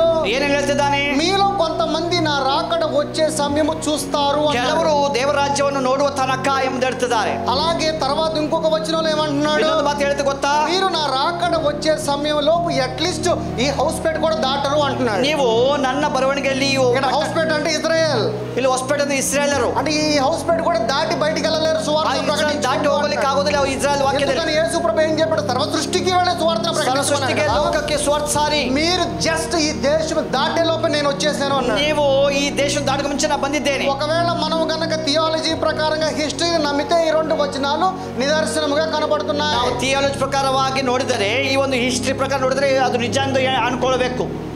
మార్కు సువార్త 9:1 కూడా ఇదే మాట మాట్లాడుతున్నాడు. ಮಾರ್ಕನ ಸುವಾರ್ತೆ 9ನೇ ಅಧ್ಯಾಯ ವಾಕ್ಯ 1. క్రొత్త నిబంధనలో రాసిన పుస్తకాలలో మొట్టమొదటి పుస్తకం రాసింది మార్కు సువార్త. ಹೊಸ ಒಡಂಬಡಿಕೆ ಬರೆದಂತ ಮೊದಲನೇ ಪುಸ್ತಕ ಮಾರ್ಕನ ಸುವಾರ್ತೆ ಪುಸ್ತಕ. మరియు ఆయన ఇక్కడ నిలిచి ఉన్న వారిలో కొందరు దేవుని రాజ్యము బలముతో వచ్చుట చూచు వరకు మరణము రుచి చూడరని నిశ్చయముగా మీతో చెప్పుచున్నాను. ದೇವರ ರಾಜ್ಯವನ್ನು ಪ್ರಬಲವಾಗಿ ಬರುವುದನ್ನು ನೋಡುವ ತನಕ ಮರಣ ಹೊಂದುವುದಿಲ್ಲವೆಂದು ಹೇಳಿದನು. ఎందుకంటే అప్పుడు జస్ట్ అయిన 70 సంవత్సరాలే. ಈಗ ಅವರಿಗೆ 70 ವರ್ಷ ಅಷ್ಟೇ. అప్పుడు అపోస్తులు యేసు ప్రభుతో తిరిగిన వాళ్ళందరూ కూడా మేబీ 30-40 సంవత్సరాలు కలిగిన వాళ్ళే. సంగడ యేసుస్వామి శిష్యులు 34 అంటే వాళ్ళు వృద్ధాప్యంలో ఉన్న సమయంలోనే రాకడ వచ్చింది అన్నట్టుగా దేవుడు మాట్లాడుతున్నాడు. ಆತನು ಹೇಳ್ತಾನೆ, ವೃದ್ಧಾಪ್ಯದಲ್ಲಿ ಇರುವಾಗಲೇ ದೇವರ ರಾಜ್ಯ ಬಂದಿದೆ ಎಂದು ಹೇಳ್ತಿದ್ದಾನೆ. హిస్టరీ గాను నమ్మితే ఈ వచనం నెరవేరుతుంది. ಒಂದು ವೇಳೆ ಇತಿಹಾಸ ನಂಬಿದ್ರೆ ಇದು ನೆರವೇರುತ್ತದೆ. నమ్మాల్సిందే, ನಂಬಬೇಕಾಗುತ್ತದೆ. ఓకే, ఇందడు ఏం చదివాం మనము? యోహాను సువార్త 17-14 చదివాం. 14 నుంచి 21 దాకా చదివామా? ఎస్. చదివామా? చదవలా. నీవు లోకములో నుండి వారిని తీసుకొని పొమ్మని నేను ప్రార్థించటం లేదు. యోహాను సువార్త 17:14. యోహాను సువార్త 17. వారికి నీ వాక్యమును ఇచ్చి ఉన్నాను, నేను లోక సంబంధి కానట్టు వారును ఈ లోక సంబంధులు కారు గనక లోకము వారిని ద్వేషించడు. ఇక్కడ వరకు చదివాం మనం. తర్వాత సత్యమందు వారిని ప్రతిష్ఠ చేయము. అరే బై 17వ అధ్యాయము 14 చదివాం, 15 చదవాలి. నీవు లోకములో నుండి వారిని తీసుకొని పొమ్మని నేను ప్రార్థించట్లేదు అంటే యేసు ప్రభు అన్నాడు, ప్రభువా వచ్చేసి పట్టణాలు తీసుకెళ్ళిపోయి లోకం నుంచి అని నేను ప్రార్థించట్లేదు. యేసు ಹೇಳುವಂತ ಮಾತು ಈ ಲೋಕದಿಂದ ತೆಗೆದುಕೊಂಡು ಹೋಗಬೇಕಂತ ಹೇಳ್ತಾ ಇಲ್ಲ. తర్వాత దుష్టుల నుండి వారిని కాపాడమని ప్రార్థించుచున్నాను. నేను లోక సంబంధిని కానట్టు వారు లోక సంబంధులను కారంట. ఎవరు? మనము లోక సంబంధులమే కావంట. ನಾವು ಲೋಕ ಸಂಬಂಧಿಕರಲ್ಲ. సత్యమందు వారిని ప్రతిష్ఠ చేయము. సత్యమందు వారిని ప్రతిష్ఠ చేయము. ఏంటి ఆ సత్యము? నిజాన్ని తెలుసుకో. సత్య ಸೇರಿಸಿ ಪ್ರತಿಷ್ಠೆ ಮಾಡಿಸು. సత్యమందు వారిని ప్రతిష్ఠ చేయము. ಇವರನ್ನು ಸತ್ಯದಲ್ಲಿ ಸೇರಿಸಿ ಪ್ರತಿಷ್ಠೆ ಮಾಡಿಸು. నీ వాక్యమే సత్యము. ನಿನ್ನ ವಾಕ್ಯವೇ ಸತ್ಯ. నీవు నన్ను లోకమునకు పంపిన ప్రకారము ನೀನು ನನ್ನ ಲೋಕಕ್ಕೆ ಕಳಿಸಿಕೊಟ್ಟಂತೆ నేను వారిని లోకమునకు పంపితిని. ನಾನು ಇವರನ್ನು ಲೋಕಕ್ಕೆ ಕಳಿಸಿಕೊಟ್ಟಿದ್ದೇನೆ. వారు సత్యమందు ప్రతిష్ఠ చేయబడినట్లు వారి కొరకై నన్ను ప్రతిష్ఠ చేసుకొనుచున్నాను. మరియు నీవు నన్ను పంపితివని లోకము నమ్మునట్లు తండ్రి నాయందు నీవును నీయందు నేనును ఉన్నలాగున వారును మనయందు ఏకమై ఉండవలెనని వారి కొరకు మాత్రమే నేను ప్రార్థించడం లేదు. వారి వాక్యము వలన నాయందు విశ్వాసం ఉంచు వారందరూ ఏకమై ఉండవలెనని వారి కొరకును ప్రార్థించుచున్నాను. ఎలా ఉంటుంది? ఎలా దేని గురించి ప్రార్థన చేస్తున్నాను? ಹೇಗೆ ತಂದೆಗೆ ಪ್ರಾರ್ಥನೆ ಮಾಡ್ತಿದ್ದಾರೆ? తండ్రి నువ్వు నేను ఒకలాగా ఉన్నాం కదా, ನೀನು ನಾನು ಏಕವಾಗಿದ್ದೇವೆ. ಹಾಗೆ వీళ్ళు నేను కూడా ఒకలాగే ఉంటాను. ఇవరు నా కూడా ప్రార్థన చేస్తున్నాడంట. ఇవరు ನಾನು కూడా ఏకವಾಗಿರೋದು ಪ್ರಾರ್ಥನೆ. ఒకటి ఈ లోకం మంద కాదంటున్నాడు. ಒಂದು ಲೋಕ ನಮ್ಮದಲ್ಲ. రెండు ఈ లోకంలో ఉన్నది ఏది కూడా నాది కాదు. ಲೋಕದಲ್ಲಿ ಇರೋದು ಯಾವುದು ನಮ್ಮದಲ್ಲ. లోకంలో ఉన్నదంతా ఈ ప్రేమతో మీరు ప్రేమించమాకంటున్నాడు. ಲೋಕದಲ್ಲಿ ಅಂತ ಪ್ರೀತಿಯಿಂದ ఒకవేళ ఈ లోకంలో కనుక నువ్వు జీవించి ఉన్నట్లయితే నువ్వు లోక సంబంధి లోకము నిన్ను ద్వేషించును అంటున్నాడు. ಲೋಕದಲ್ಲಿ ಪ್ರೀತಿ ಜೀವಿಸಿದ್ರೆ ಲೋಕ ಸಂಬಂಧಿ ಪ್ರೀತಿ ಮಾಡಬೇಡ. అలాగే మళ్ళీ ఉన్నాడంటే తండ్రి నీ యందు నేనును నా యందు నీవును. ಹಾಗೆ ತಂದೆ ನಾನು ನಿನ್ನಲ್ಲಿ ನೀನು ನನ್ನಲ್ಲಿ, అలాగే నా యందు వీళ్ళు కూడా ఉన్నారు, నన్ನಲ್ಲಿ కూడా ಇವರಿದ್ದಾರೆ. మరి మనం ఆయన యందు ఉన్నప్పుడు ನಾವು ಅವರಲ್ಲಿ ಇರುವಾಗ ఇక్కడ ఒక తండ్రి గురించి మనకు పరిచయం చేస్తున్నాడు. ತಂದೆಯ ಪರಿಚಯ ಮಾಡ್ತಿದ್ದಾರೆ. ఆ తండ్రి ఎవరు? ఆ ತಂದೆ ಯಾರು? ఆ తండ్రి దగ్గర ప్రేమ, జాలి, దయ, కరుణ, సమానత్వం సమస్తము ఉన్నది. ఆ ತಂದೆ ಬಳಿ ಪ್ರೀತಿ, ದಯೆ, ಕನಿಕರ ಎಲ್ಲ ಇದೆ. ఈ తండ్రి దగ్గర ప్రేమ, ఈ తండ్రి దగ్గర కోపము, క్రోధము, దోషము, జలసి ఏదీ లేదు. ఈ ತಂದೆಯ ಬಳಿಯಲ್ಲಿ ಕೋಪ, ದ್ವೇಷ ಯಾವುದೂ ಇಲ್ಲ. మరి ద్వేషం కలిగిన తండ్రి, రోషము కలిగిన తండ్రి, కోపము కలిగిన తండ్రి ఎవరు? ರೋಷವುಳ್ಳ ತಂದೆ, ದ್ವೇಷವುಳ್ಳ ತಂದೆ ಯಾರು? మరి ఆ తండ్రి గురించి మీరు మిమ్మల్ని క్వశ్చన్ మార్క్ చేసుకోండి. ನೀವೇ ಪ್ರಶ್ನೆ ಮಾಡಿಕೊಳ್ಳಿ. దేవుడు వాక్యం అంటే సత్యము. ದೇವರು ವಾಕ್ಯವಾಗಿ సత్యములో ప్రతిష్ఠ చేస్తున్నాను అంటున్నాడు. ఆ వాక్యದಲ್ಲಿ ಸತ್ಯದಲ್ಲಿ ಪ್ರತಿಷ್ಠೆ ಮಾಡಿದ್ದೇನೆ. కలిగిన వాక్యం నీ చేతిలో పెట్టాడు. జీవుల వాక్యం కైగిಟ್ಟಿದ್ದಾರೆ. నీవు అవివేకిలాగా అర్థం చేసుకోకుండా గొర్రెలాగా తల ఊపితే కాదు. ನೀವು ಜ್ಞಾನಹೀನಗಳಾಗಿ ಕುರಿಗಳಾಗಿ జ్ఞానము కలిగి ಜ್ಞಾನವುಳ್ಳವರಾಗಿ సర్పము కలిగిన యుక్తము కలిగి మనం ఆలోచించాలంట. సర్పಗಳಾಗಿ జ్ఞానరాಗಿ, అంతేగాని మౌనంగా అయ్యా బాబు నాకేమవుతుంది, నేను ఆదివారం గుడికి వెళ్తాను, నాకు ప్రభువులు ఇస్తే చాలు, ನಾವು ಅದೇ ಮೌನವಾಗಿ ವಾದವಾರ ಗುಡಿಗೆ ಹೋಗ್ತೀನಿ ಸಾಕು ಕೇಳೋದಲ್ಲ. అది కాదు, ಅದು ಅಲ್ಲ. అలాంటిది ఒక జీవితమే కాదంటున్నాడు దేవుడు. జీవన అల్ల. రోమిలు రాసిన పత్రిక 12:2 పడవట్ త్వరగా. రోమా బರದ పుస్తక 12ನೇ వాక్య 12. మీరు ఈ లోక మర్యాదను అనుసరింపక ఉత్తమును అనుకూలమును సంపూర్ణమైననున్న దేవుని చిత్తమేదో పరీక్షించి తెలుసుకున్నట్లు మీ మనస్సు మారి నూతన మగుట వలన ఇక్కడ ఒకటి ఇచ్చాడు, మనకు ఒక బాధ్యత ఇచ్చాడు. ಇಲ್ಲಿ ನಮಗೆ ಒಂದು ಜವಾಬ್ದಾರಿ ಕೊಟ್ಟಿದ್ದಾರೆ. ఏంట్రా జవాబుదారి అని?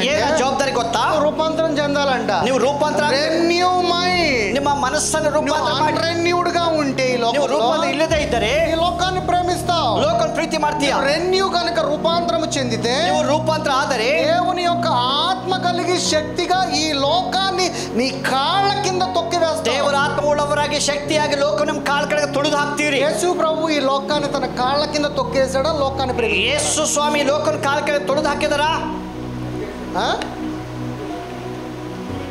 ఇప్పుడు మనమందరం ఎవరు మరి? ನಾವೆಲ್ಲ ಯಾರು? మనమందరం ఎవరు? ನಾವೆಲ್ಲ ಯಾರು ಹೇಳಿ? ఇవా మనం ఎవరు?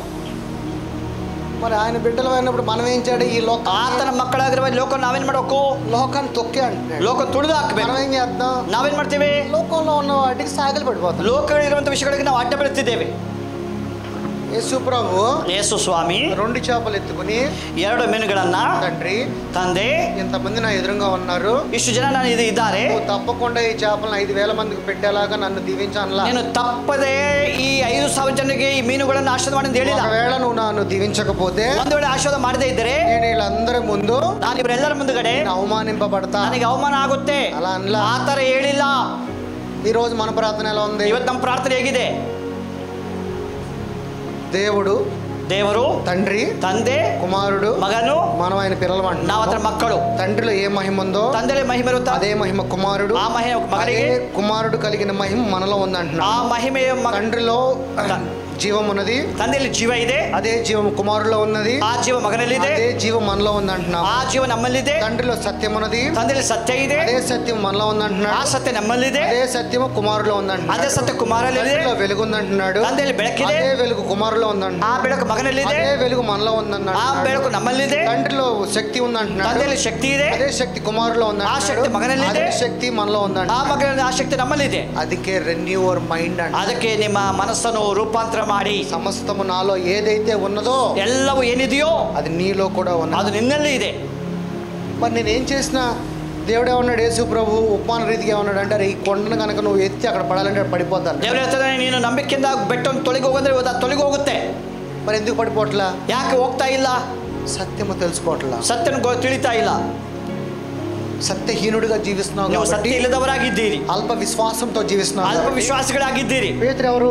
ಪೇತ್ರನ್ ಯಾರು? పేతురు ఎవరు? ಪೇತ್ರ ಯಾರು ಗೊತ್ತಾ? ఎవరు పేతురు? ಯಾರು ಪೇತ್ರನು? ಹೇಳಿ. అపోస్తలుడు. ಅಪೋಸ್ತಲನು. అవును కదా? ಹೌದಾ? మరి నీటి మీద నడిచినప్పుడు ఏ ఏ ఏ ఏ విశ్వాసంతో కింద ನೀರಿನ ಮೇಲೆ పడిపోతాడు? ನಡೆಯುವಾಗ ಯಾವ ನಂಬಿಕೆ ಇತ್ತು? అపోస్తలుడు కదా? ಅಪೋಸ್ತಲನಲ್ಲ. మరి ఎందుకు పడిపోయాడు? ಯಾಕೆ ಬಿದ್ದು ಹೋದ? అల్ప విశ్వాసము. ಅಲ್ಪ ವಿಶ್ವಾಸಿ. మనదేంటి? ನಮ್ಮ ವಿಶ್ವಾಸವೇನು? అదే అల్ప విశ్వాసం. ಅದೇ ಅಲ್ಪ ವಿಶ್ವಾಸ. ఈ లోకంలోనే ఉంటాము, ಈ ಲೋಕದಲ್ಲಿ ಇರ್ತೀವಿ, ఈ లోకంలో ఉన్నటి సాగిలు పడిపోతాము, ಲೋಕದಲ್ಲಿ ಅಡ್ಡ ಬಿಡುತ್ತೇವೆ, ఈ లోకంలో ఉన్న వాటన్నిటిని మనం ఆస్వాదిస్తూ ఉంటాం. ಲೋಕದಂತೆ ಎಲ್ಲವನ್ನ ಇಷ್ಟಪಡ್ತೇವೆ. అంటే నువ్వు ఇంకా చీకట్లో ఉన్నావు ಇನ್ನು కాబట్టి. ಕತ್ತಲಲ್ಲಿ ಇದೆಯಾ ನೀನು? నిన్ను నువ్వేమనుకుంటున్నావు అంటే, ನೀನೇನ್ ಅನ್ಕೋತೀಯ? నేను బాప్తిసం తీసుకున్నాను కదా, ನನಗೆ ಬಾಪ್ತಿಸಮ್ నేను ಆಗಿದೆ, వెలుగులోకి వచ్చేసాను ನಾನು అనుకుంటున్నావు. ಬೆಳಕಲ್ಲಿ ಬಂದಿದ್ದೇನೆ. ಇಲ್ಲ, నువ్వు ఇంకా చీకట్లోనే ఉన్నావు. ಇನ್ನು ಕತ್ತಲಲ್ಲಿ ಇದೆಯಾ? నిజంగా తండ్రి యొక్క చిత్తము నీలో నెరవేరాలంటే, ನಿಜವಾಗಿ ತಂದೆ ಚಿತ್ತ ನೆರವೇರಬೇಕಂದ್ರೆ ఆయన ఒక సత్యము చెప్తున్నాడు. ಆ ಸತ್ಯ ఆ ಹೇಳ್ತಿದ್ದಾನೆ. సత్యము తెలుసుకోనంత వరకు నీవు చీకట్లో ఉన్నట్టే. ಆ ಸತ್ಯವನ್ನು ಗೊತ್ತಿಲ್ಲದ ನೀನು ಕತ್ತಲಲ್ಲಿ ಇದೆಯಾ? సత్యము తెలుసుకుని శక్తి కలిగి జీవించాలి. ಸತ್ಯನ ತಿಳ್ಕೊಂಡು ಶಕ್ತಿ ಉಳ್ಳವರಾಗಿರಿ.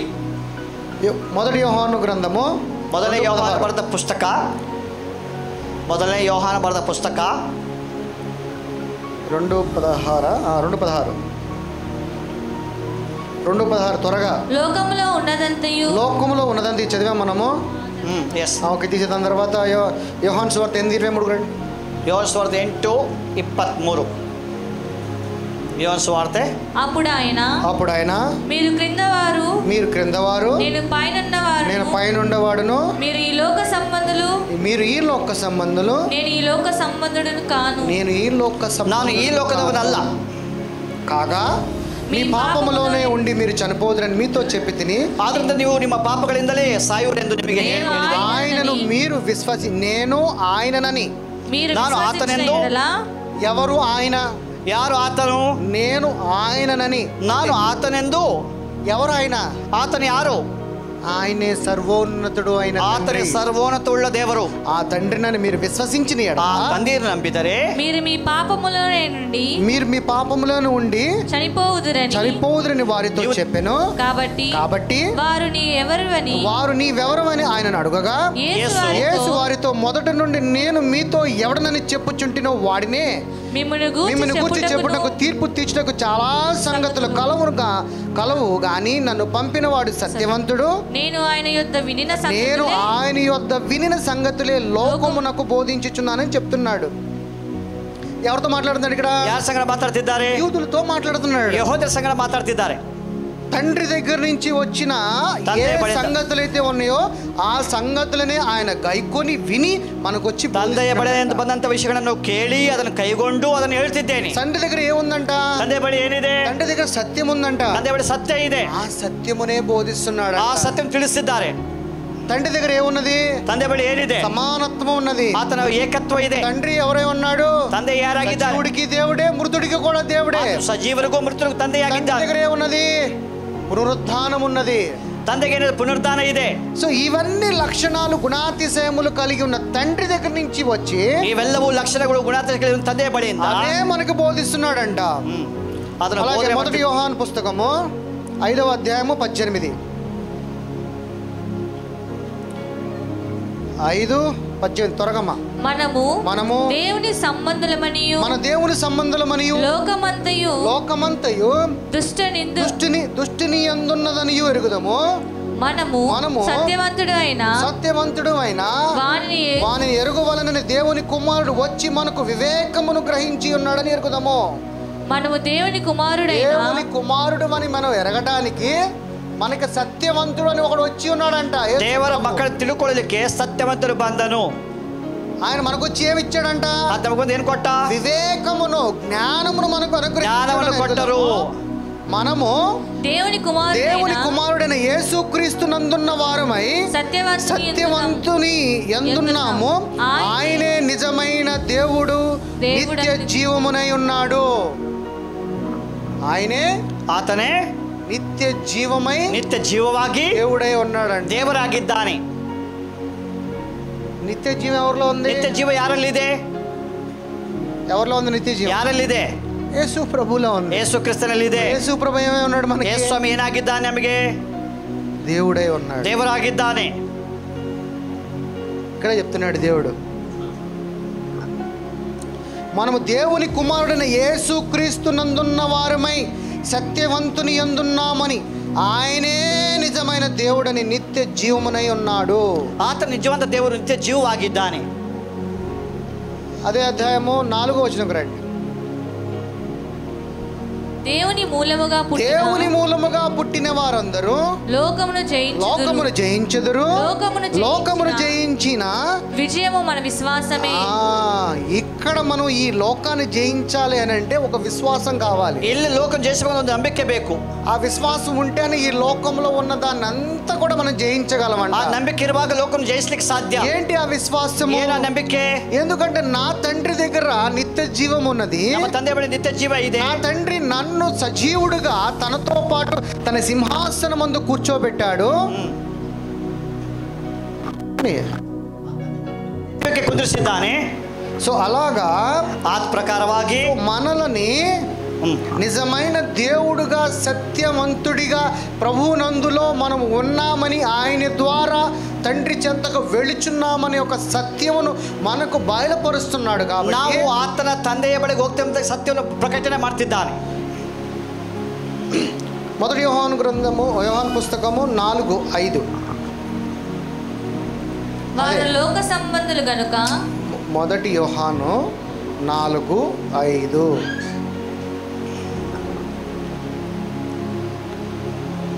చిన్నపిల్లలారా, మీరు దేవుని సంబంధులు, మీలో ఉన్నవాడు లోకములో ఉన్నవాని కంటే గొప్పవాడు గనుక మీరు వారిని జయించి ఉన్నారు. వారు లోక సంబంధులు గనుక లోక సంబంధులైనట్టు మాట్లాడుదురు. లోకము వారిని మాట విననా? ಅವರು ಲೋಕದಿಂದ ಹುಟ್ಟಿದವರಾಗಿದ್ದಾರೆ. ಈ ಕಾರಣದಿಂದ ಅವರು ಲೋಕ ಪ್ರೇರಿತವರಾಗಿ ಮಾತಾಡುತ್ತಾರೆ ಮತ್ತು ಲೋಕದವರು ಅವರ ಮಾತನ್ನು ಕೇಳುತ್ತಾರೆ. అయితే మనము దేవుని సంబంధులము. ನಾವಂತೂ ದೇವರಿಂದ ఎరిగిన వాడు మన మాట వినును. ದೇವರನ್ನು ಬಲ್ಲವನು ನಮ್ಮ ಮಾತನ್ನು ಕೇಳುತ್ತಾನೆ. దేవుని సంబంధి కానివాడు మన మాట వినడు. ದೇವರಿಂದ ಹುಟ್ಟಿದವನು ನಮ್ಮ ಮಾತನ್ನು ಕೇಳುವುದಿಲ್ಲ. ఇందువలన మనము సత్య స్వరూపి అయిన ಸತ್ಯವನ್ನು ಬೋಧಿಸುವ ఆత్మ ఏదో, ಅದು ಸುಳ್ಳನ್ನು ಭ್ರಮಪರಚು ಆತ್ಮ ఏదో ಬೋಧಿಸುವ ಆತ್ಮ ಎಂದು ಇದರಿಂದಲೇ ತಿಳ್ಕೊಳ್ಳುತ್ತೇವೆ. ఇక్కడ కూడా ಇಲ್ಲಿ ಕೂಡ ಭ್ರಮಪರಿಚೆ ಆತ್ಮ ఉన్నదంట. ಸುಳ್ಳು ಹೇಳುವಂತ ಆತ್ಮ ಇದೆ. ఎప్పుడు? ಯಾಕೆ? ఎక్కడ పడితే భ్రమపరిచే ఆత్మ? ನಮ್ಮನ್ನು ಭ್ರಮಪಡಿಸುವ ಆತ್ಮ ಎಲ್ಲಿದೆ? చెప్పండి ఎక్కడుంది? ಎಲ್ಲಿರುತ್ತೆ ನಮಗೆ ಭ್ರಮೆ ಆಗೋದು ಎಲ್ಲಿ? పేతురుని ఏమంటాడు? ಪೇತ್ರನ ಏನು ಹೇಳ್ತಾನೆ ಗೊತ್ತಾ? సాతానా వెనక పో అంటాడు. ಸೈತಾನನ ತೊಲಗು అంటే అక్కడ భ్రమపరుస్తుంది పేతురుని. ಅಲ್ಲಿ ಪೇತ್ರನನ್ನು ಭ್ರಮೆ ಮಾಡ್ತಿದೆ. అపోస్తలరు సువార్త బోధించేటప్పుడు, ಸುವಾರ್ತೆಯನ್ನು ಹೇಳುವಾಗ ఒబ్బరు తన ఇంటిని అమ్మి తన ಮನೆಯನ್ನು ಮಾರಿ సగం ఇంట్లో పెట్టుకుని ಸ್ವಲ್ಪ ಮನೆಯಲ್ಲಿ ಇಟ್ಟು సగం సొమ్ము తీసుకొచ్చి ಸ್ವಲ್ಪ ఇంతే వచ్చింది అన్నప్పుడు అప్పుడు ఏమైపోతాడు వాడు? ಅವ್ರಿಗೆ ಏನಾಗುತ್ತೆ ಗೊತ್ತಾ? ఏమైపోతాడు? వాళ్ళ భార్య, ಅವ್ರ ಹೆಂಡತಿ. అదేంటి ఇక్కడ యేసుప్రభు మరి చంపేస్తున్నాడా? యేసుస్వామి సాయిస్తారా? మరి యేసుప్రభు సజీవుడు కదా, జీవం కలిగినోడు కదా. యేసుస్వామి సజీవರಾಗಿದ್ದಾರೆ, ಜೀವುಳ್ಳನಾಗಿದ್ದಾರಲ್ಲ, ఎందుకు చచ్చిపోతున్నారు? ಯಾಕೆ ಸತ್ತು ಹೋಗ್ತಾರೆ? భ్రమపరిచే ఆత్మ. ಅದು ಭ್ರಮ ಮಾಡುವಂತ ಆತ್ಮ, ಸುಳ್ಳಿನ ಆತ್ಮ. ಅದು స్పిరిట్స్ లో కూడా రకరకాల స్పిరిట్స్ ఉన్నాయి. ఆత్మಗಳಲ್ಲಿ అనేక ఆత్మಗಳಿದ್ದಾವೆ. స్పిరిట్స్ లో కూడా రకరకాల స్పిరిట్స్ ఉన్నాయి. ఆత్మಗಳಲ್ಲಿ అనేక ఆత్మಗಳು ಇದ್ದಾವೆ. అనుకుంటున్నారంటే తండ్రి కుమారుడే అనుకుంటున్నారు. నో. ನೀವು ತಂದೆ ಮಗ ಅನ್ಕೊಂತೀರಿ, ಅಲ್ಲ. నో, ಅಲ್ಲ. తండ్రి హై మోస్ట్ గాడ్, ತಂದೆ ಉನ್ನತ ದೇವರು. తర్వాత ఎలోహిమ్స్ అంటారు, ತಂದ್ರೆ ಎಲೋಹಿಸ್ అంటారు. అక్కడ ఎల్ రోయ్ అని పాటలు పాడుతూ ఉంటాం. ఎల్ రోయ్ ಅಂತ ಹಾಡ್ತೀವಲ್ಲ, వాళ్ళని ఎలోహిమ్స్ అంటారు. ఎలోహిమ్స్ అంటారు, ఉన్నారు అంటున్నాడు. దాని తర్వాత ನಂತರ ఏరోన్స్ అంటాడు. ఏరోన్స్ అంటారు. యెహోవా అనేవాడు ఇక్కడ పుట్టినవాడు, ఏరోన్స్ దగ్గర పుట్టినవాడు. యెహోవానందు ಇಲ್ಲಿ ಹುಟ್ಟಿದವರಾಗಿದ್ದಾರೆ. దాని తర్వాత ఆర్కాన్స్ అంటారు. ఆర్కాన్స్ అంటారు. దాంట్లో దేవదూతలు పుట్టిన వాళ్ళు. తన దేవదూత ಹುಟ್ಟಿದ್ದಾರೆ. దాని తర్వాత క్రియేషన్ ఉన్నది. దాని తర్వాత సృష్టి ಇದೆ. ఈ మొత్తానికి వెలుగు ఒకటే, ಎಲ್ಲದಕ್ಕೂ ಬೆಳಕು ಒಂದೇ. ఇప్పుడు ఒక చిన్న ఎగ్జాంపుల్ చెప్తాను. ಒಂದು ಉದಾಹರಣೆ ಹೇಳ್ತೀನಿ. నేను ఒక బాంబ్ చేశా, ನಾನೊಂದು ಬಾಂಬ್ ಮಾಡಿ ఈ బాంబ్ నేను ఈయనకి ఇచ్చా. ನಾನು ಆ ಬಂಧನ ಕೊಟ್ಟಿದ್ದಾರೆ. తీసుకెళ్లి ఆ పక్కన ఏదో గ్రామం మీద వేసాడు. ಯಾವುದೋ ಒಂದು ಪ್ಲೇಸ್ ನಾನು ಹಾಕಿದ್ದೇನೆ. ఇప్పుడు ఈ బాంబు నేను ఏదైతే ఇచ్చానో దాన్ని మిస్యూజ్ చేసింది ఎవరు? ಅದನ್ನು ಕೊಟ್ಟವರು ಅದನ್ನು చేశాడు. ದುರುಪಯೋಗ ಮಾಡಿದ ಯಾರು? ఒకటే వెలుగుని, ಒಂದೇ ಬೆಳಕು. మిస్యూజ్ అనేది జరిగింది, ಅದು ದುರುಪಯೋಗ ಆಗಿದೆ. థియాలజీ చెప్తున్నది, థియాలజీ ಹೇಳುತ್ತದೆ. ఏదైతే వెలుగు ఉన్నదో ఆ వెలుగు మిస్యూజ్ అయినది. ಏನ್ ಬೆಳಕಿದೆ ಅದು ದುರುಪಯೋಗ ಆಗಿದೆ. అందుకే సత్యము చెప్తున్నాడు, తెలుసుకోండి అని. ತಿಳ್ಕೊಳ್ಳಿ. నీవు దేవుని ఆత్మగా ఒక్కసారి గనక ఆలోచిస్తే నీకు సత్యం అర్థమవుతుంది. దేవుని ఆత్మವಾಗಿ ಯೋಚನೆ ಮಾಡಿದ್ರೆ సత్యమును అన్వేషించేటప్పుడు నీవు చాలా వాటిని ఎదుర్కోవాల్సి వస్తుంది. సత్యం ತಿಳ್ಕೊಳ್ಳುವಾಗ నిజానికి నిలబడేది సత్యమే. సత్యమే ಯಾವಾಗಲೂ ನಿಲ್ಲುತ್ತದೆ. అందుకే ఇక్కడ భ్రమపరిచే ఆత్మలు కూడా ఉన్నాయని చెప్తున్నాడు. ఆత్మ ಇದೆ. యోహాను సువార్త 16:33. యోహాను సువార్త 16:33. 16:33. నాయందు మీకు సమాధానము కలుగునట్లు ఈ మాటలతో చెప్పుచున్నాను. లోకములో మీకు శ్రమ కలుగును, అయినను ధైర్యము తెచ్చుకొనుడి, ನಾನು ಲೋಕವನ್ನು ಜಯಿಸಿದ್ದೇನೆ. ಲೋಕದಲ್ಲಿ ನಿಮಗೆ ಸಂಕಟ ಉಂಟು, ಧೈರ್ಯವಾಗಿರಿ, ನಾನು ಲೋಕವನ್ನು ಜಯಿಸಿದ್ದೇನೆ. ఇక్కడ ఏమంటున్నాడు? ಇಲ್ಲಿ ಏನು ಹೇಳ್ತಿದ್ದಾರೆ? ఇక్కడ మంచి మర్మం పెట్టాడు. ಒಳ್ಳೆ ಒಂದು ಸತ್ಯ ಇಟ್ಟಿದ್ದಾರೆ. నాయందు మీకు సమాధానం కలిగినట్లు ఈ మాటలు మీతో చెప్పుచున్నాను. లోకములో మీకు శ్రమ కలుగును. లోకంలో శ్రమ కలిగిద్దంట, అయినను ధైర్యము తెచ్చుకొనుడి, నేను ఆల్రెడీ లోకದಲ್ಲಿ జయించేశాను. ಲೋಕದಲ್ಲಿ ಸಂಕಟ ಇದೆ, ಭಯಪಡುವ ಲೋಕం ಜಯಿಸಿದ್ದೇನೆ. లోకం ఆల్రెడీ నేను జయించేశాను, ಲೋಕం ಜಯಿಸಿದ್ದೇನೆ. ఇప్పుడు ఏమంటున్నాడు? ಹೀಗೇನು ಹೇಳ್ತಿದ್ದಾರೆ?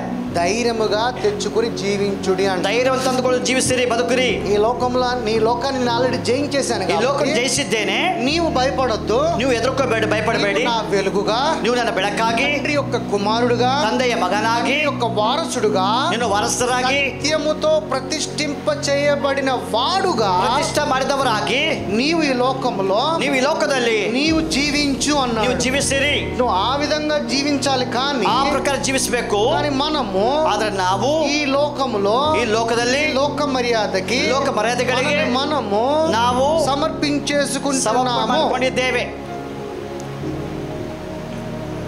మొదటి యోహాను 2:17. ಮೊದಲನೇ ಯೋಹಾನನ ಪುಸ್ತಕ 2:17.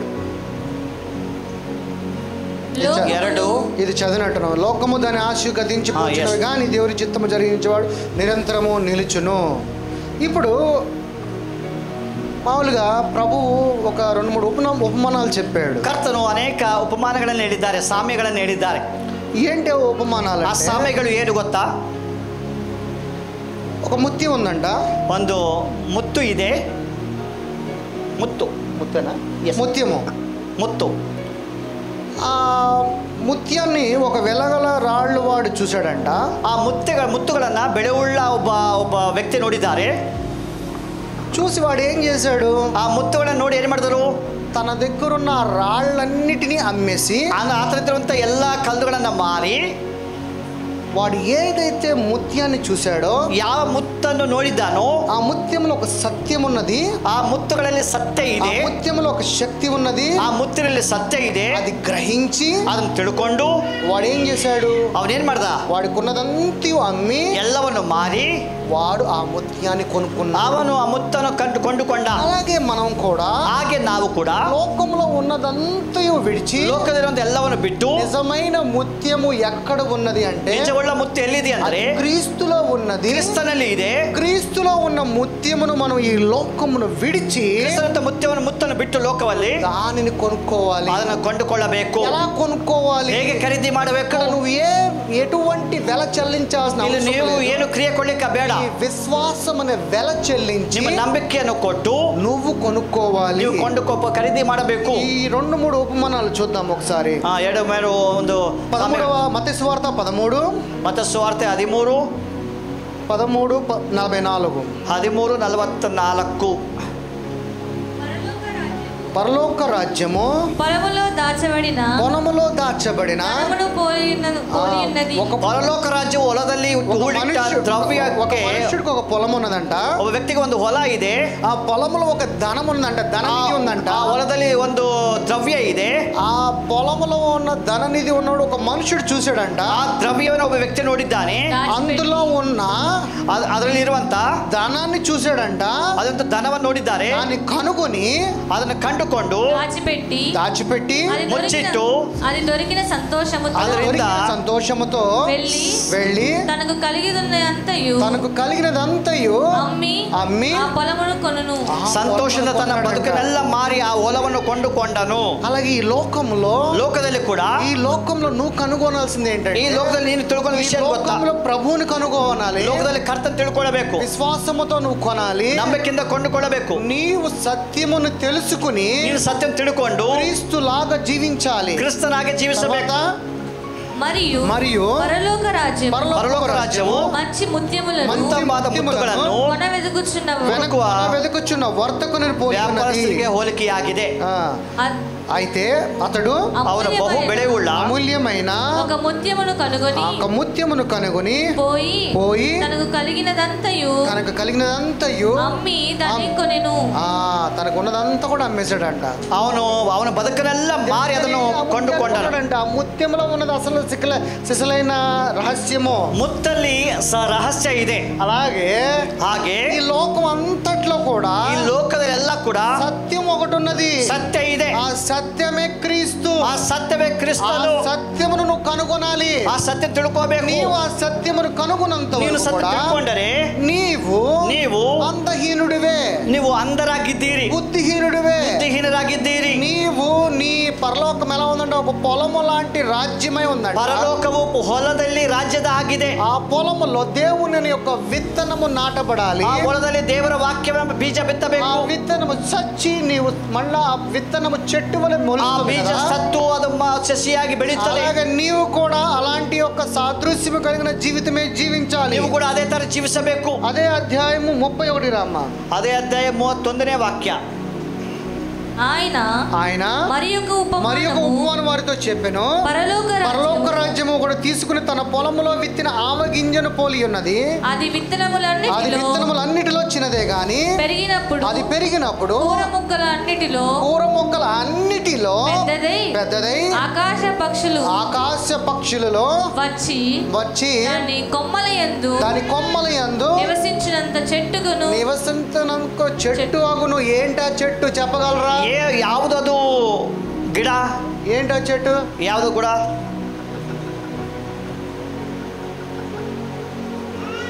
ఆవగింజ, ಸಾಸಿವೆ ಕಾಳು. ಸಾಸಿವೆ ಕಾಳು. అందుకే ఉంటాడు ఆవగింజ అంత విశ్వాసము. ಸಾಸಿವೆ ಕಾಳು ನಂಬಿಕೆ ಇದ್ದರೆ ఏమైందంట? ఏనాಗುತ್ತೆ? ఆ విశ్వాసము, ఆ ನಂಬಿಕೆ బలంగా ఉంటదండి, బలವಾಗಿರ್ತದೆ. ఉన్నాడు. విత్తనములన్నిటిలో చిన్నదే గాని ಅದು ಎಲ್ಲಾ ಬೀಜಗಳಿಂತಲೂ పెరిగినప్పుడు కూర మొక్కలు అన్నిటిలో పెద్దది. ಬೆಳೆದ ಮೇಲೆ ಕಾಯಿಪಳದ ಗಿಡಗಳಿಗಿಂತ ದೊಡ್ಡದಾಗಿ వచ్చి దాని కొమ్మల యందు నివసించును. నాశనం చేసేవాడు కదా, ನಾಶ ಮಾಡೋನಲ್ಲ. అవును, ఆయన ఇష్టం. ಅವ್ರು ಅತನ ಇಷ್ಟ, ఏదైనా చేయొచ్చు. ಏನ್ ಬೇಕಾದ್ರೂ ಮಾಡಬಹುದು. నేను తండ్రి గారు, నా ఇష్టం ఏదైనా చేయొచ్చు. ತಂದೆ ఏం ಬೇಕಾದ್ರೂ ಮಾಡಬಹುದು. మనకి అలాంటప్పుడు యేసుప్రభు రావడం ఎందుకు? ಹಾಗಿದ್ರೆ ಹೇಗೆ? యేసుప్రభు అంటే కుమారుడికున్న ప్రేమ తండ్రి దగ్గర లేదా? ಮಗನಿಗಿಂತ ಪ್ರೀತಿ ತಂದೆಗಿರಲ್ವಾ? తండ్రి కన్నా కుమారుడికి ప్రేమ ఎక్కువ, ತಂದೆಗಿಂತ ಮಗನಿಗೆ ಪ್ರೀತಿ ಜಾಸ್ತಿ? నో, ಇಲ್ಲ. ఇప్పుడు దాకా నేను పైన వచనాలని చెప్పింది ఏంటంటే, ಎಲ್ಲಿದೆ ಹೇಳಿದಂತ ವಾಕ್ಯ ಎಲ್ಲ ఈ లోకము, ಈ ಲೋಕವು మంద కాదు, ಅಂದ ನಮ್ಮದಲ್ಲ. ఈ లోకములో ఉన్న ಈ ಲೋಕದಲ್ಲಿ ಇರುವ ఏది కూడా నాది కాదు, ಏದು ನನ್ನದಲ್ಲ. ఈ లోకంలో ఉన్న వాటి దేనిని ప్రేమించొద్దన్నాడు. ಲೋಕದಲ್ಲಿ ಒಂದು ಯಾವುದೋ ಪ್ರೀತಿ ಮಾಡಬೇಡಿ. దేవుడే ప్రేమై ఉన్నాడు, ದೇವರ ಪ್ರೀತಿಯಾಗಿದ್ದಾನೆ. ఈ లోకాన్ని నువ్వు సాగిలపడొద్దు, ಈ ಲೋಕವನ್ನು ಅಡ್ಡಬಿಡಬೇಡ. ఈ లోక సంబంధివి కావు, ನೀನು ಲೋಕ ಸಂಬಂಧಿ ಅಲ್ಲ, నీవు పరలోక సంబంధమైన పరలోక సంబంధి ಆಗಿದ್ದೀಯಾ, సంబంధివి అన్నాడు. ಪರಲೋಕ ಸಂಬಂಧಿ ಆಗಿದ್ದೀಯಾ, ఆయన మహిమను నీకు ఇచ్చానన్నాడు. ಆತನ ಮಹಿಮೆಯನ್ನು ಕೊಟ್ಟಿದ್ದಾನೆ. కానీ ఇక్కడ తండ్రి మహిమ నేను ఎవ్వరికి ఇవ్వనంటాడు. ತಂದೆ ಮಹಿಮೆ ಯಾರು ಕೊಡೋದಿಲ್ಲ ಅಂತ ಹೇಳ್ತಿದ್ದಾರೆ. 48, 42, 8 అనుకుంటాం. 48, 48 ಅನ್ಸುತ್ತೆ. సో మన తండ్రి ఎలాంటి వాడు? ನಮ್ಮ ತಂದೆ ಎಂತವನಾಗಿದ್ದಾನೆ? ప్రేమించేవాడు, ಪ್ರೀತಿ ಮಾಡಬಹುದು. తండ్రిని పోషించేవాడు. ತಂದೆ ಪೋಷಿಸುವನು. ఎలా పోషిస్తాడు? ಹೇಗೆ ಪೋಷಿಸ್ತಾನೆ? ఎలా పోషిస్తాడు? పోషించంటే రోజునికి వచ్చి ఆహారం పెడతాడా? ದಿನ ಬಂದು ಆಹಾರ ಕೊಡ್ತಾನಾ? ఏమంటాడు మత్తయి సువార్త 4:4లో, అపవాదితో మనిషి కుమారుడు రొట్టి బండల వలన కాదు, ఎలాగా? దేవుని యొక్క మాట ద్వారా, దేవుని యొక్క శక్తి ద్వారా కూడా. ಮತ್ತಾಯನ ಸುವಾರ್ತೆಯಲ್ಲಿ 4:4 ಮನುಷ್ಯನ ರೊಟ್ಟಿಯಿಂದ ಮಾತ್ರವಲ್ಲ, ದೇವರ ಮಾತಿನಿಂದ ಕೂಡ ಬದುಕುತ್ತಾನೆ. అంటే మనిషి ఇందడు ఏమన్నాడు? దేవుడు కొంతమంది అందరూ కూడా, ಎಲ್ಲರೂ ಕೂಡ ఆహారమే దేవుడు అంటున్నాడు. ಆಹಾರವೇ ದೇವರಿಂದ ಹೇಳ್ತಾರೆ. ఎందుకు ఇలా అంటున్నాడు? ಹೇಗೆ ಹೇಳ್ತಾರೆ? ಯಾಕೆ? మరి లోకంలో బతకాలంటే ఆహారం కావాలి కదా. ಲೋಕದಲ್ಲಿ ಜೀವಿಸಲಿಕ್ಕೆ ಆಹಾರ ಬೇಕಲ್ಲ. మరి లోకంలో బతకాలంటే అదే ఆహారం కోసం మనం పరిగెత్తాలి కదా. ಈ ಲೋಕದಲ್ಲಿ ಆಹಾರಕ್ಕಾಗಿ ಓಡಾಡಬೇಕಲ್ಲ. మరి ఆహారం కోసం మనం పరిగెత్తకపోతే మనకి ఎవడు తెచ్చిస్తాడు? ಆಹಾರಕ್ಕಾಗಿ ನಾವು ಹೋಗ್ಲಿ ನಮ್ಗೆ ಯಾರು ಕೊಡ್ತಾರೆ? మరి తెచ్చిచ్చే మనకి మనం అడగకపోతే ఎవడో తేడు, ಕೇಳದಿದ್ರೆ ಯಾರು ಕೊಡಲ್ಲ. అదే ఉన్నాడు, అదే తినే ఆహారం పెట్టి నిన్నేమన్నాడు అంటే నీకు ఆహారమే దేవుడు అంటున్నాడు. ಅದೇ ಆಹಾರ ದೇವರಾಗಿದ್ದಾನೆ ಅಂತ ಹೇಳ್ತಾರೆ. అంటే ఏంటిదని అర్థము? ఏదైనా అర్థ అంటే ఈ లోకంలో మనం ఉన్నా గానీ ఈ లోకం మంద కాదని చెప్తున్నాడు. ಲೋಕದಲ್ಲಿ ಇದ್ರು ಕೂಡ ಲೋಕ ನಮ್ಮದಲ್ಲ. నిజంగా దేవుడు ఈ లోకం మంద అయ్యేటప్పుడు ఏమన్నాలి? ಒಂದು ವೇಳೆ ಲೋಕ ನಮ್ಮದಾಗಿದೆ, ఈ ఆహారానికి 10 రెట్లు నేను ఇస్తానన్నా. ಈ ಆಹಾರಕ್ಕಿಂತ 10ರಷ್ಟು ಕೊಡ್ತೇನೆ, అది కదా అనాల్సింది. ಅದು ಹೇಳ್ಬೇಕಲ್ವಾ? అలా చెప్పట్లా. ಆ ತರ ಹೇಳ್ತಾ ఈ ఆహారం మంద కాదంటాడు, లోకం మంద కాదంటాడు, ಲೋಕ ನಮ್ಮದಲ್ಲ. ಆಹಾರ చెట్టు పుట్ట ఏది కూడా మంద కాదండి, ಯಾವುದು ನಮ್ಮದಲ್ಲ. అందుకే నా సహోదరి సహోదరుడా, ಅದಕ್ಕೆ ನನ್ನ ಸಹೋದರ ಸಹೋದರ చెప్పేది ఏంటంటే, ನಾ ಹೇಳೋ ಮಾತೆಂದ್ರೆ, ఈ లోకంలో, ఈ ಲೋಕದಲ್ಲಿ దేవుడి యొక్క కుమారుడుగా, దేవుని యొక్క ఆత్మగా, దేవుని యొక్క సత్యవంతుడుగా, దేవుని మహిమ కలిగి మనం ఈ లోకంలో జీవించాలి. ದೇವರ ಮಗನಾಗಿ ದೇವರ ಮಹಿಮೆಯಲ್ಲಿ ಲೋಕದಲ್ಲಿ ಬದುಕಬೇಕು. సత్యంలో జీవించకూడదు. ನಾವು ಅಸತ್ಯದಲ್ಲಿ ಸುಳ್ಳು ಇರಬಾರದು. తండ్రిలో ఉన్నది సత్యము, ನಮ್ಮ ತಂದೆಯಲ್ಲಿ ಸತ್ಯ ಇದೆ. మన తండ్రిలో ఉన్నది పునరుత్థానము, ನಮ್ಮ ತಂದೆಯಲ್ಲಿ ಪುನರುತ್ಥಾನ ಇದೆ. మన తండ్రి సజీవుడికి దేవుడే, పునరుత్థానికి మృతులకు కూడా దేవుడే. ನಮ್ಮ ತಂದೆ ಸಜೀವನಿಗೂ ದೇವರು, ಮೃತರಿಗೂ ದೇವರು. మన తండ్రి భ్రమపరిచే దేవుడు కాడు. ನಮ್ಮ ತಂದೆ ಭ್ರಮಪಡಿಸೋ ದೇವರು ಅಲ್ಲ. అలాంటి ఆత్మ మనకి ఇవ్వలా, ಅಂತ ಆತ್ಮ ಕೊಟ್ಟಿಲ್ಲ. ఈ లోకమునే జయించే ఆత్మనిచ్చాడు. ಈ ಲೋಕ ಜಯಿಸಿ ಕೊಟ್ಟಿದ್ದಾರೆ. ఆ ఆత్మ నీలో, నాలో, మన అందరిలో ఉన్నది. ಆ ಆತ್ಮ ನಿನ್ನಲ್ಲಿ ನಮ್ಮೆಲ್ಲರೂ ಇದೆ. నిజంగా దేవుని కుమారుడు అయితే, ದೇವರ ಮಗನಾಗಿದ್ದರೆ లోకాన్ని నీ కాళ్ళతో త్రొక్కించి వేస్తాను. ಲೋಕವನ್ನು ಕಾಲಿಂದ ತುಳಿದಾಕ್ತೀಯ. అలాంటి యొక్క జీవితమును జీవించాలి. ಅಂತ ಜೀವನ ಜೀವಿಸಬೇಕು. ఇప్పటికి నీవు ఒక చస్మా వేసుకున్నట్టు, ఒక ముసుగు వేసుకున్నట్టుగా ನೀವು ಒಂದು ಮುಸುಕು ಹಾಕಿದ ಕನ್ನಡಕ್ಕೆ ಹಾಕದ ಹಾಗಿದೆಯಾ? ఇప్పటికీ ఇంకా నీవు ఆయన పిల్లవాడిగా జయించకుండా ఈ లోకంలో, ఈ లోక మర్యాదను అనుసరిస్తూ, ಇನ್ನು ಈ ಲೋಕವನ್ನು ಜಯಿಸದೆ ಲೋಕ ವಿಷಯಗಳಲ್ಲಿದ್ದರೆ లోక సంబంధిగానే ఉంటావు. ನೀನು ಲೋಕ ಸಂಬಂಧಿಯಾಗಿರ್ತೀಯ. చీకటి సంబంధిగానే ఉంటావు. ನೀನು ಕತ್ತಲ ಸಂಬಂಧಿಯಾಗಿರ್ತೀಯ. నీవు చీకటి సంబంధివి కావు, ನೀನು ಕತ್ತಲೆಯವನಲ್ಲ. నీవు వెలుగు సంబంధివి, ಬೆಳಕಿನವನು. నీ పౌరస్థితి పరలోక రాజ్యంలో ఉందని ಪರಲೋಕ ರಾಜ್ಯ దేవుని యొక్క లేఖనములు క్లియర్ గా, క్లుప్తంగా పలుకుతున్నాడు. ದೇವರ ವಾಕ್ಯದಲ್ಲಿ ತುಂಬಾ ಸ್ಪಷ್ಟವಾಗಿ దేవుడు ಬರೆಯಲ್ಪಟ್ಟಿದೆ. వెలుగే ఉన్నాడు, ದೇವರು ಬೆಳಕಾಗಿದ್ದಾನೆ. దేవుడు వెలుగునే నీకు చూపిస్తున్నాడు. ದೇವರು ಬೆಳಕನ್ನು ತೋರಿಸ್ತಾ ಇದ್ದಾನೆ. దేవుని యొక్క వాక్యమే. ఈ 66 పుస్తకాలు కాదు, ಈ 66 పుస్తಕ ಅಲ್ಲ, ఈ 66 పుస్తకాలు కాదు, 66 పుస్తಕ ಅಲ್ಲ. ఆయన పుస్తకం ఒకే ఒక్క వాక్యం నీలో రాసింది ఏంట్రా అంటే, ಆತನ ಪುಸ್ತಕ ಒಂದು ವಾಕ್ಯ ಏನ್ ಗೊತ್ತಾ? నిబంధన ఒకటే ఒకటి రాసింది. ಆತ ನಿಬಂಧನೆ ಒಂದೇ ಏನ್ ಗೊತ್ತಾ? ఏంట్రా అంటే లవ్. ಪ್ರೀತಿ, LOVE ಪ್ರೀತಿ, అదే ಅದೇ అదే తండ్రి, ಅದು ತಂದೆ, అదే కుమారుడు, ಅದು ಮಗನು, అదే దేవుని ఆత్మ, ಅದು ದೇವರ ಆತ್ಮ, అదే వెలుగు, ಅದು ಬೆಳಕು, అదే శక్తి, ಅದು ಶಕ್ತಿ. నీలో LOVE అనేది లేనన్ని రోజులు ನಿನ್ನಲ್ಲಿ ಪ್ರೀತಿ ಇಲ್ಲದೆ ಹೋದರೆ 66 పుస్తకాలను చదివిన ఉపయోగం 66 లేదు. ಪುಸ್ತಕ ಓದಲು ಕೂಡ ವ್ಯರ್ಥ. రోజుకి 65 సార్లు ప్రార్థన చేసిన ఉపయోగం లేదు. ಒಂದಿನ 60 ಸಲ ಪ್ರಯತ್ನ ಮಾಡಿದ ಪ್ರಯತ್ನ ಇಲ್ಲ. నీవు నెలకి 66 సార్లు నువ్వు దాన ధర్మాలు చేసిన ఉపయోగం లేదు. ತಿಂಗಳಿಗೆ 66 ಸಲ ದಾನ ಧರ್ಮ ಮಾಡಿದ ಪ್ರಯೋಜನ ಇಲ್ಲ. 66,000 66 లక్షలు 66,000 కోట్లు ఇచ్చినా కానీ ఉపయోగం లేదు. 66 ಲಕ್ಷ 66 ಕೋಟಿ ಕೊಟ್ಟ ಪ್ರಯೋಜನ ಇಲ್ಲ. ఉండవలసింది ఒక్క రూపాయి కూడా నాకు వద్దంటున్నాడు. ನಿನ್ನಲ್ಲಿ 1 ರೂಪಾಯಿ ಕೂಡ ಬೇಡ. నాకు కావాల్సింది నీ దగ్గర నుంచి LOVE. ನನಗೆ ಬೇಕಾದ ಪ್ರೀತಿ. నా తండ్రి దగ్గర ఉన్నది LOVE. ನಮ್ಮ ತಂದೆ ಬಳಿ ಪ್ರೀತಿ ಇದೆ. అదే లవ్ నీలో ఉండాలి. ಆ ಪ್ರೀತಿ ನಿನ್ನಲ್ಲಿರಬೇಕು. అలాంటి మహిమ కలిగి ఉండాలి. ಅಂತ ಮಹಿಮೆಯಲ್ಲಿರಬೇಕು. ఈ ప్రేమ ఉన్నప్పుడు ఎదుటివాడు నిన్ను వలె నీ పొరుగువాని ಈ ప్రేమిస్తావు. ಪ್ರೀತಿ ಇರುವಾಗ ನಿನ್ನ ಹಾಗೆ ఎదుటివాడు నీ అన్నదమ్ముల వలె నీ అక్క చెల్లెల వలె చూస్తావు. ನಿನ್ನ ಅಣ್ಣ ತಮ್ಮದಾಗಿ ನೋಡ್ತೀಯ. నీలో ఈ ప్రేమ కనుక లేని రోజున నువ్వు ఏమి చేసినా ఉపయోగం లేదు. ನಿನ್ನಲ್ಲಿ ಪ್ರೀತಿ ಇಲ್ಲದ್ರೆ ಏನು ಮಾಡಿದ್ರು ಪ್ರಯೋಜನ ಇಲ್ಲ. ఎంత గొప్పవాడైనా అయి ఉండొచ్చు, ನೀನು ಎಷ್ಟು ದೊಡ್ಡವನಾಗಬಹುದು, ఎంత జ్ఞానమైనా ఉండొచ్చు, ಜ್ಞಾನಿ ಆಗಬಹುದು. నీలో కనుక నీ పొరుగువాడిని ప్రేమించటం అనే లేని యొక్క స్వభావం ఉంటే, ನಿನ್ನಲ್ಲಿ ನೆರೆಯವರ ಪ್ರೀತಿ ಮಾಡದೆ ಇದ್ದರೆ నువ్వు నా సంబంధివి కావు అన్నాడు. ಸಂಬಂಧಿ ಅಲ್ಲ. నేను నువ్వే 66 పుస్తకాలు నీకు నువ్వే ఒక చస్మా వేసుకుని ನೀನೇ 60 ಪುಸ್ತಕ ಕನ್ನಡಕ್ಕೆ ಹಾಕೊಂಡು నేను అలా చేయొచ్చు నేను ఇలా చేయొచ్చు అనుకుని నిన్ను నువ్వే రిస్ట్రిక్షన్ చేసుకుంటూ నిన్ను నువ్వే మోసపుచ్చుకుంటే జీవితం కన్నా ಆ ತರ ಮಾಡಬಹುದು, ಈ ತರ ಮಾಡ್ಕೊಂಡು ಅಡ್ಡಿ ಮಾಡ್ಕೊಂಡ್ರೆ ఒకటే చెప్తున్నది. ನನಗೆ ಬೇಕಾದ ಒಂದೇ ಹೇಳ್ತದೆ, ప్రేమ. ಪ್ರೀತಿ. తండ్రి అంటేనే ప్రేమ. ಅಂದ್ರೆ ಪ್ರೀತಿ. ప్రేమ అనేది తండ్రి ఈ లోకాన్ని ప్రేమించాడు. ಪ್ರೀತಿ ಅಂದರೆ ತಂದೆ ಲೋಕವನ್ನು ಪ್ರೀತಿ ಮಾಡಿದ್ದಾನೆ. అలాంటి స్వభావం కలిగి మనం జీవించాలి. ಅಂತ ಸ್ವಭಾವವುಳ್ಳವರಿಗೆ ಜೀವಿಸಬೇಕು. తండ్రి స్వభావం ఏంటి అని అంటే ప్రేమే. ತಂದೆಯ ಒಂದು ಸ್ವಭಾವ ಎಂದ್ರೆ ಪ್ರೀತಿ. అంతేగాని ఆయనకి ముక్కు కళ్ళు చెవులు ఉండవు. ಆತ ಕಣ್ಣು ಮೂಗು ಇರೋದಿಲ್ಲ. ఆయన ఆత్మే ఉన్నాడు. ಆತನು ಆತ್ಮವಾಗಿದ್ದಾನೆ. Spirit of the lord. ಆತನು ಆತ್ಮವಾಗಿದ್ದಾನೆ. ఆయన ఆత్మే ఉన్నాడు. ఆయన ఆత్మ మనలో ఉన్నది. ಆತ ಆತ್ಮವಾಗಿದ್ದಾನೆ. ಆತ ಆತ್ಮ ನಮ್ಮಲ್ಲಿದೆ. ప్రేమ కలిగి ఉందంట. ಆತನ ಆತ್ಮ ಪ್ರೀತಿ ಉಳ್ಳದಾಗಿದೆ. అదే ఆత్మ నీవు కలిగి ఉన్నావు కాబట్టి ಅದೇ ಆತ್ಮ ನಿಮ್ಮಲ್ಲಿ ಇದೆಯಾ? నీలో ప్రేమ ఉండాలి. ನಿನ್ನಲ್ಲಿ ಪ್ರೀತಿ ಇರಬೇಕು. నీలో ఎదుటివాడిని ప్రేమించే ప్రేమ లేని రోజున, ನಿನ್ನಲ್ಲಿ ಯಾರು ಪ್ರೀತಿ ಮಾಡದೇ ಇದ್ದರೆ ఆ రోజున దేవుని యొక్క కుమారుడివి. ಆವತ್ತು ನೀನು ದೇವರ ಮಗನಾಗಿರ್ತೀಯ. మన భార్యలనే మనం ప్రేమించము, ನಮ್ಮ ಹೆಂಡತಿಯನ್ನು ಪ್ರೀತಿ ಮಾಡೋದಿಲ್ಲ. అప్పుడు మనం ఎవరి సంబంధులము? ನಾವು ಯಾರ ಸಂಬಂಧಿಗಳು? దేవుని సంబంధులము కాము. ದೇವರ ಸಂಬಂಧಿಗಳಲ್ಲ. భార్య అయినా బయటోడైనా చుట్టమైనా ఇంకోడైనా ఎవరైనా ఒకటే. ಹೆಂಡತಿ ಆಗ್ಬೋದು, ಗಂಡ ಆಗ್ಬೋದು, ಯಾರೇ ಆಗ್ಬೋದು, ಎಲ್ಲರೂ ಒಂದೇ. All are on body of Christ. మనం అందరము దేవునిలో ఒకళ్ళము. ನಾವೆಲ್ಲ ದೇವರಲ್ಲಿ ಒಂದಾಗಿದ್ದೇವೆ. అదే ముస్లిమ్స్ హిందూస్ అని వేరు లేదు ఇక్కడ. ಮುಸ್ಲಿಮ್ಸ್ ಇಂದ ಬೇರೆ ಇಲ್ಲ.